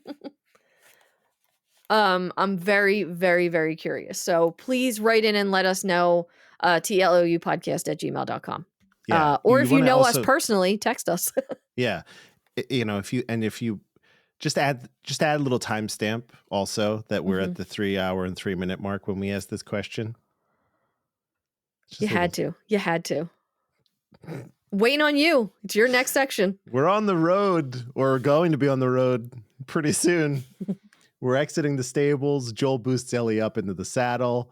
Joel and Tommy say goodbye to one another. They hug one more time. It's a long hug. Yeah. Right? Yeah. Feels like we'll get to that. Okay. All right. We'll see. All right. I was going to add it, but that's okay. Tommy says there's a place for him here, and Joel is counting on it. Right? I'm counting on it. Joel asks to borrow his sniper rifle. Tommy agrees. And then Joel's like, because Maria took mine. And Tommy said, already said yes, Joel. Right? It's like a very funny, again, it's like that Ellie moment just moments before. A lot of very funny, quick things happen here. Yeah. Tommy says, adios, big brother. And that was a very heartfelt kind of moment there. Well, yes, but I'm going to jump ahead. But in the game, Joel said, adios, little brother. Right. They flipped the script a little bit there. Yeah. The gate opens and they leave, and Tommy watches them go, and then the gate closes. Ellie and Joel are now well beyond the gates. We hear shots fired before seeing a downed tree, mounds of snow, etc., taking bullets. Right. Joel is teaching Ellie how to shoot, which is great. She misses the mark every single time. And of course, she blames the gun, the sky being blue, ants in the ground, whatever she could think of. It's definitely not her flinching. That's all. Yeah.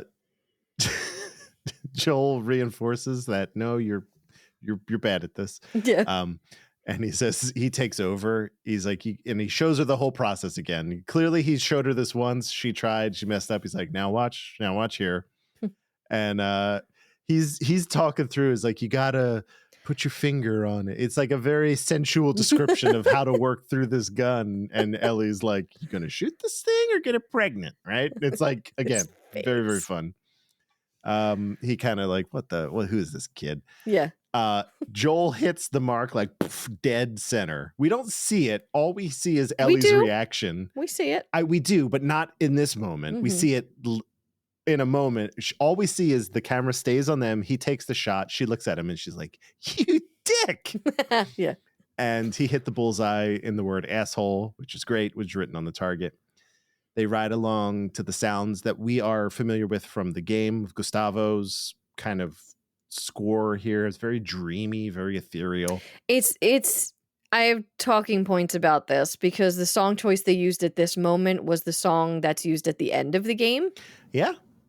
It's a little confusing. We'll see. We'll see how it goes. I think there's probably building to something bespoke for the show. I think. Okay. My thought is that it's part of a larger theme. We have a sunset vista shot in this episode that is like perfect, just god tier filmmaking. I don't know how long they had to wait to get this shot and what the window was in order to get this. Yeah. But it had to. We're talking minutes, right? Like not a lot of time, and they nailed it. Yeah. Ellie asks about how Jackson runs, if it's comparable to what life was like before.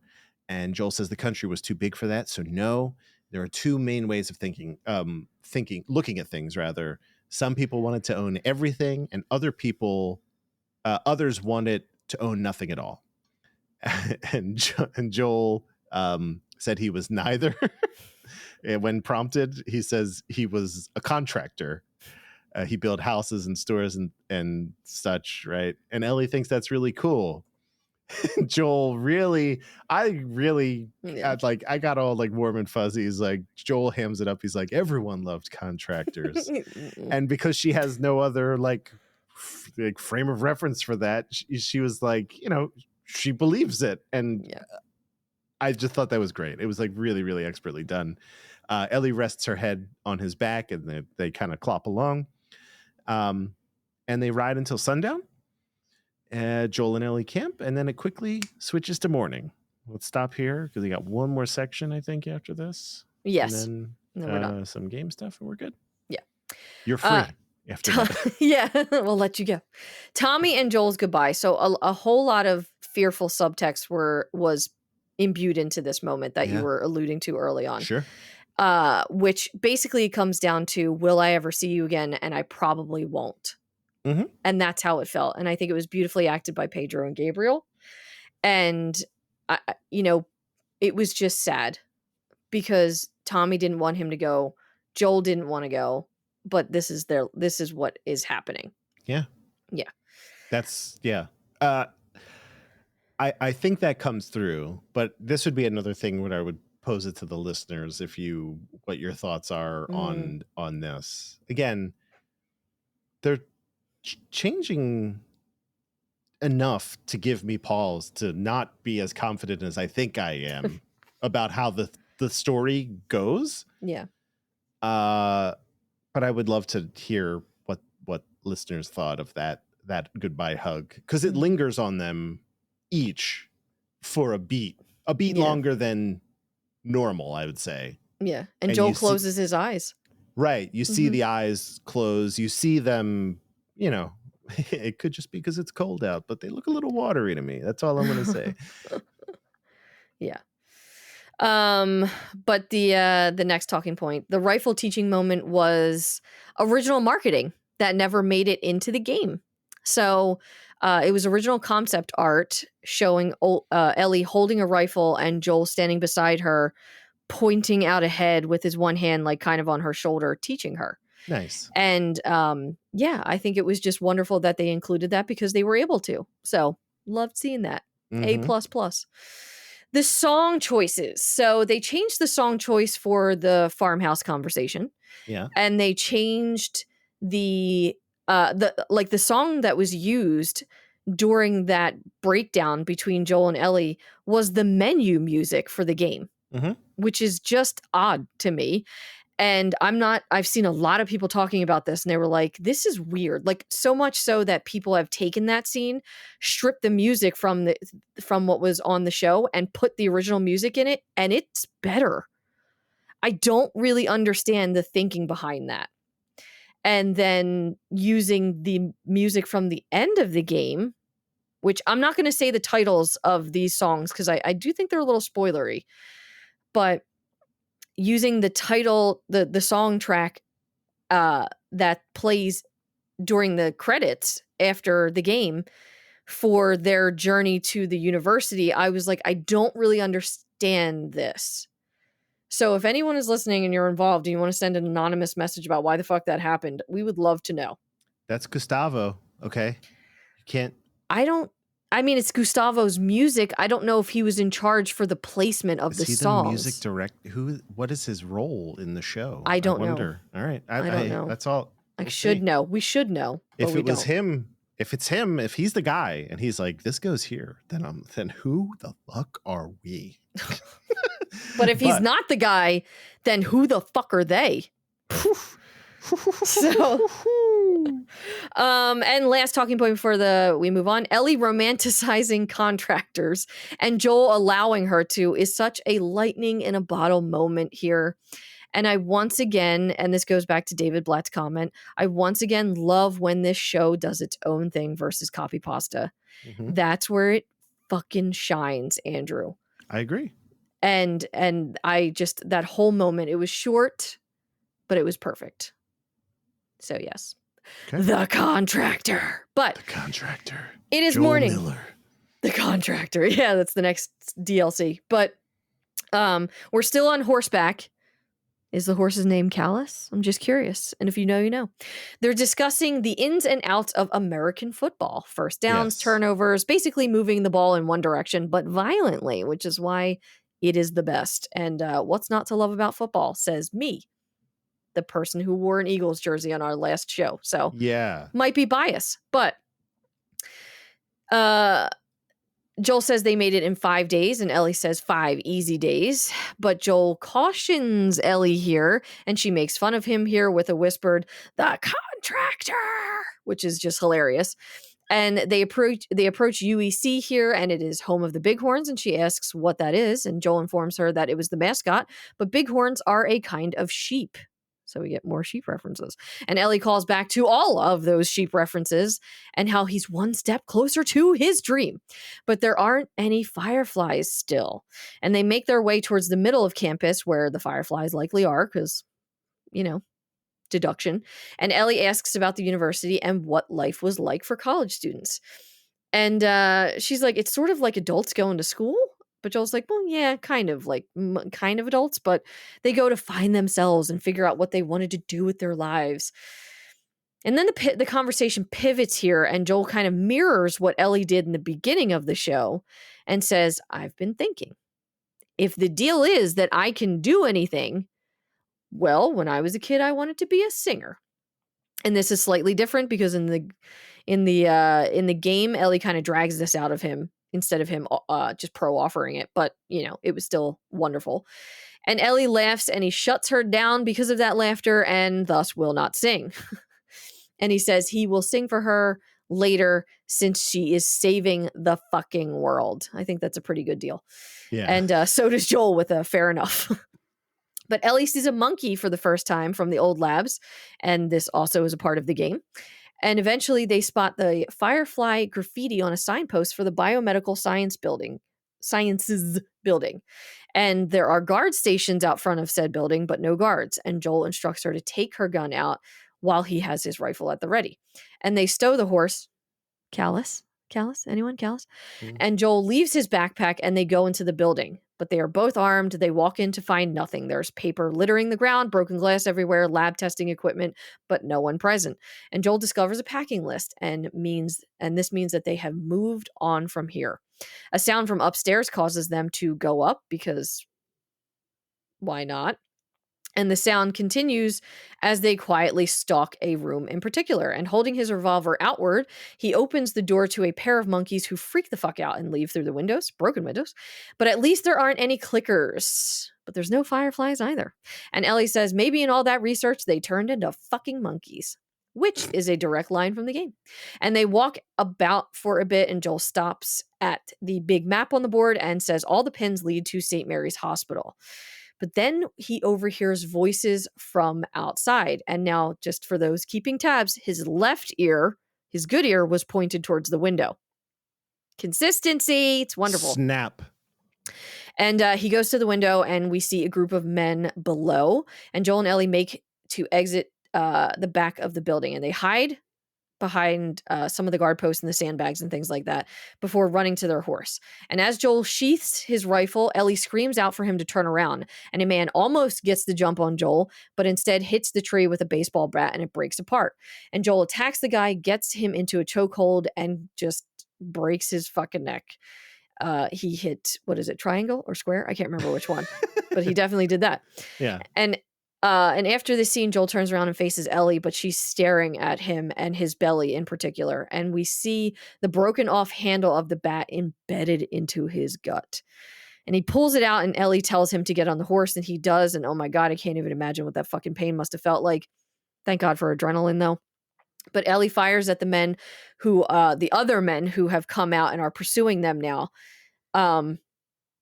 It briefly cuts to the man that Joel killed on the ground. And I just want to say, it looks a whole lot like a character we are going to meet in episode 8. And that's all I'm going to say.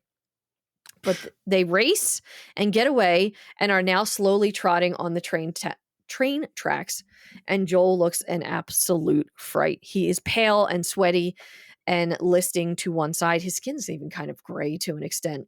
And Ellie thinks that they are safe, but at this moment he falls off the horse.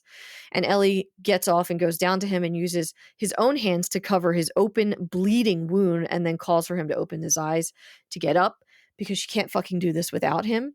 She doesn't know where she's going or what the fuck she's going to do. She just calls his name here and says, please, please, over and over again. And the episode closes with a slower, more somber version of Depeche Mode's Never Let Me Down Again. And just FYI, this song was sung by Jessica Mason, who is Craig Mason's daughter. Hey. But this version is much different to what we heard at the close of episode 1. However, the message is still received loud and clear. This denotes trouble with a capital T. And that is the end of episode 6. But hold on, we have some comments. So, I love the conversational moments here. We kind of covered this before. Ellie is curious about before. Joel is now happy to share a bit while tweaking some of the details to, 1, make himself look fucking cooler, and 2, because he knows it's harmless overall. The contractor. Yeah. Contractors, you're cool, but... Everyone loves contractors. They're like firefighters. Everyone loves them. No, I don't want to alienate any contractors, so I'm going to shut up. But so there's not a lot of time spent at the University of Eastern Colorado, and it didn't. But despite my loving that part of the game, and I really do love when you're at the university and you're there long enough, and you learn some information there, which I think was also a little bit key to Joel's character. But it's fine. We learned a lot about Joel in this episode. Yeah, but.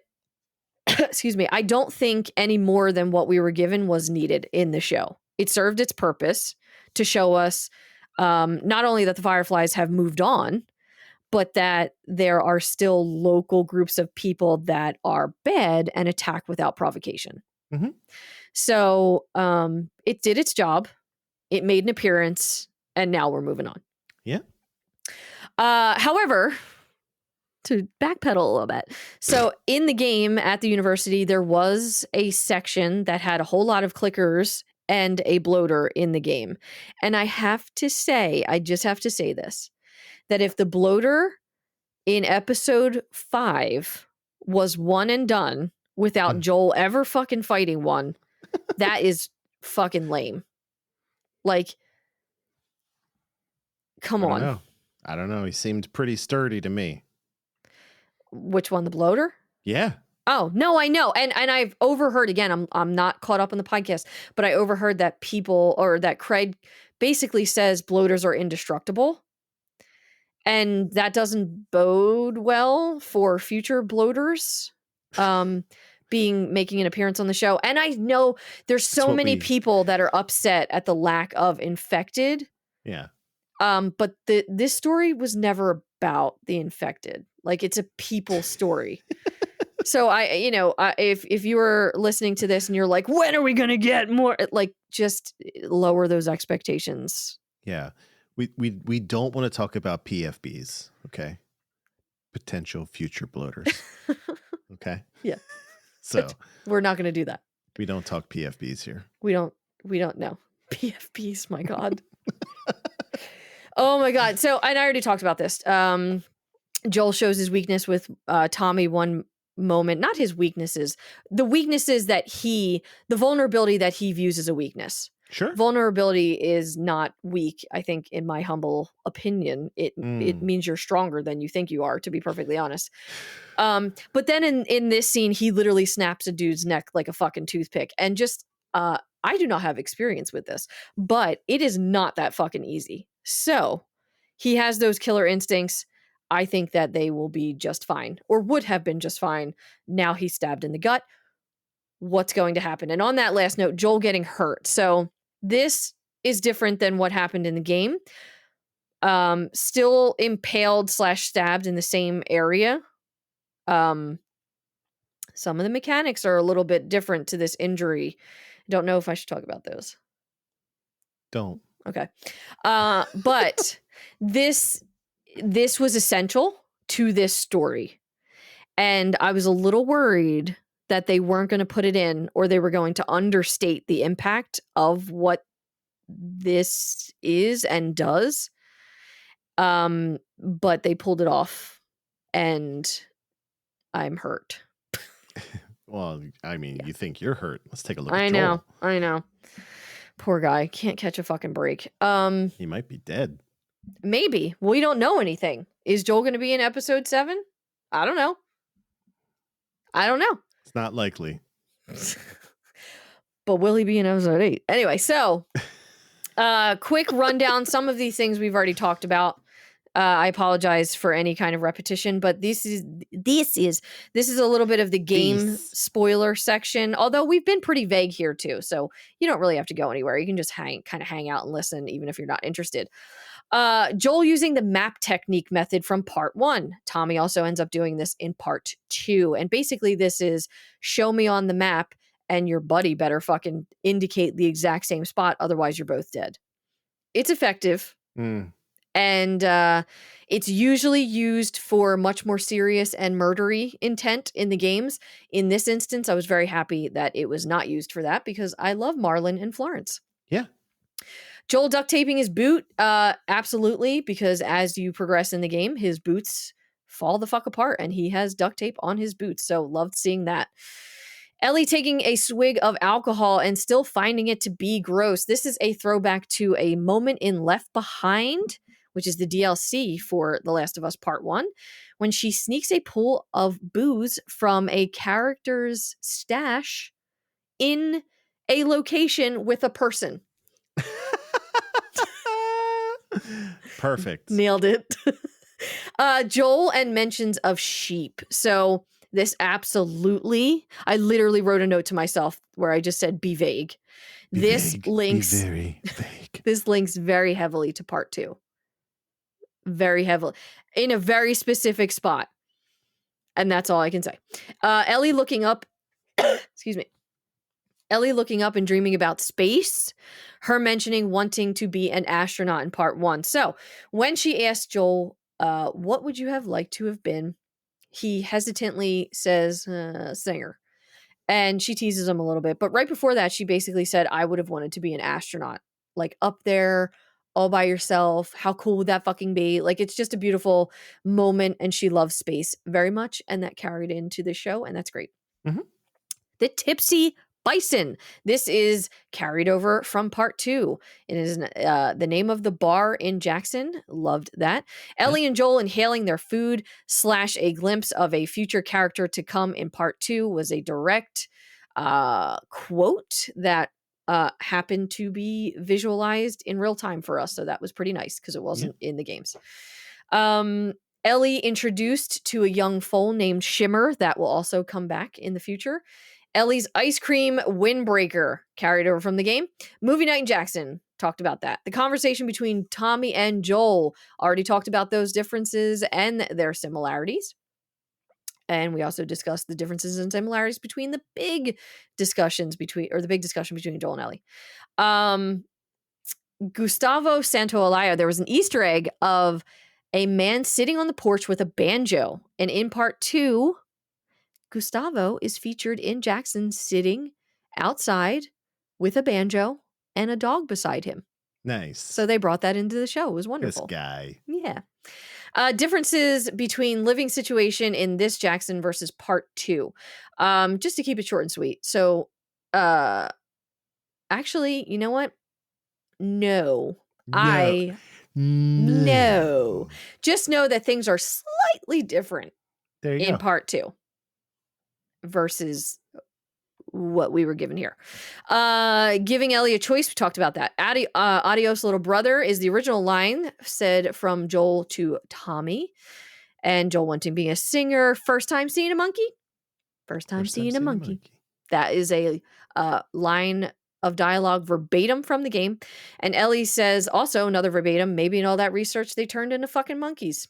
Yes. And Callus the horse. So Joel took one of the horses from Jackson / Tommy, and Ellie named it Callus because Joel forgot to ask Tommy the horse's name, and Joel hates the name Callus. So perfect. Yeah. And Joel teaching Ellie to shoot marketing material. We already covered that. End of the episode. The show rating that Andrew says doesn't exist. I give this a 9 out of 10. Okay. I continue to not rate the show. I abstain. Which means that you love it. So there. Thank you guys for just coming on this journey with us like always. I think we're a minute over what we were last time. It's fine. God. Our contact info, and then Andrew will take the rest of the show. So Instagram, Last of Us Podcast. Go follow us over there, even though I have to be a little more active. Twitter, TLOU Podcast. YouTube, just go and look up TLOU Podcast, and you will find us. Don't forget, we have Wayfaring Strangers, which is our in-depth breakdown of the game, which is on an unintentional hiatus while this podcast has been going on, but a new episode will be coming out shortly. Thank you, everyone, for being patient with us.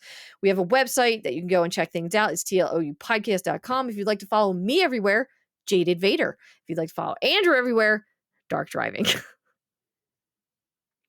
Hey, everyone.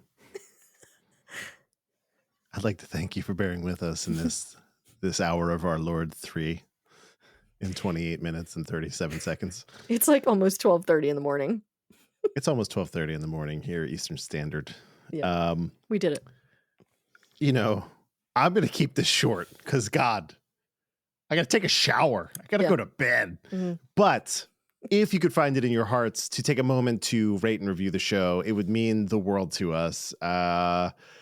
Apple Podcasts, Spotify, Amazon, Google, Stitcher, wherever you get your stuff, at least all of them have a star rating, which is very helpful. And then if they have the ability to write a review, like on Apple Podcasts, I think Amazon actually lets you do written reviews now too.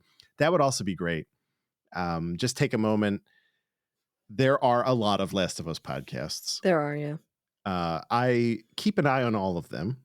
None of them definitively are this long. Guaranteed. When some of them are like, we're going to do an episode 6 deep dive, and it's just about 90 minutes. Doesn't feel like a deep dive comparatively. That doesn't mean that we're better. No, just different. Yeah. And far longer. So if you like that, if you're here, I guess if you're here at now 3.5 hours, you probably like us. The 5 stars would be great. The rating would be great. The written review would be greater. If you have 5 minutes of your day to do that, we would love to have that. We'd love to have you here. We love you just listening and downloading. So at the minimum, just stay subscribed till the end of the season. You know what I'm saying? It'll be great. Simple. That's it. Easy. Thank you guys so much. Oh my God. All right. You got it, Andy. Until we're running on empty into the wintry futures of tomorrow, we leave you now to take a ride with our best friend. Oh my gosh. Good night and Godspeed to you. We did it. Oh God. We did it. My goal was just not to record and edit on the same day. It's too much. So now I have all day tomorrow to do it. My goal is just to record for under 2 hours again. It's not going to happen. Remember those halcyon days of episode 1? I don't know. I can't even hear you anymore. You're breaking Hello? up. You're breaking up. Hi. Is this thing on? No, it's going to be off. All right. Thank you guys. You're amazing. We'll be back next week. Bye. For our longest episode yet.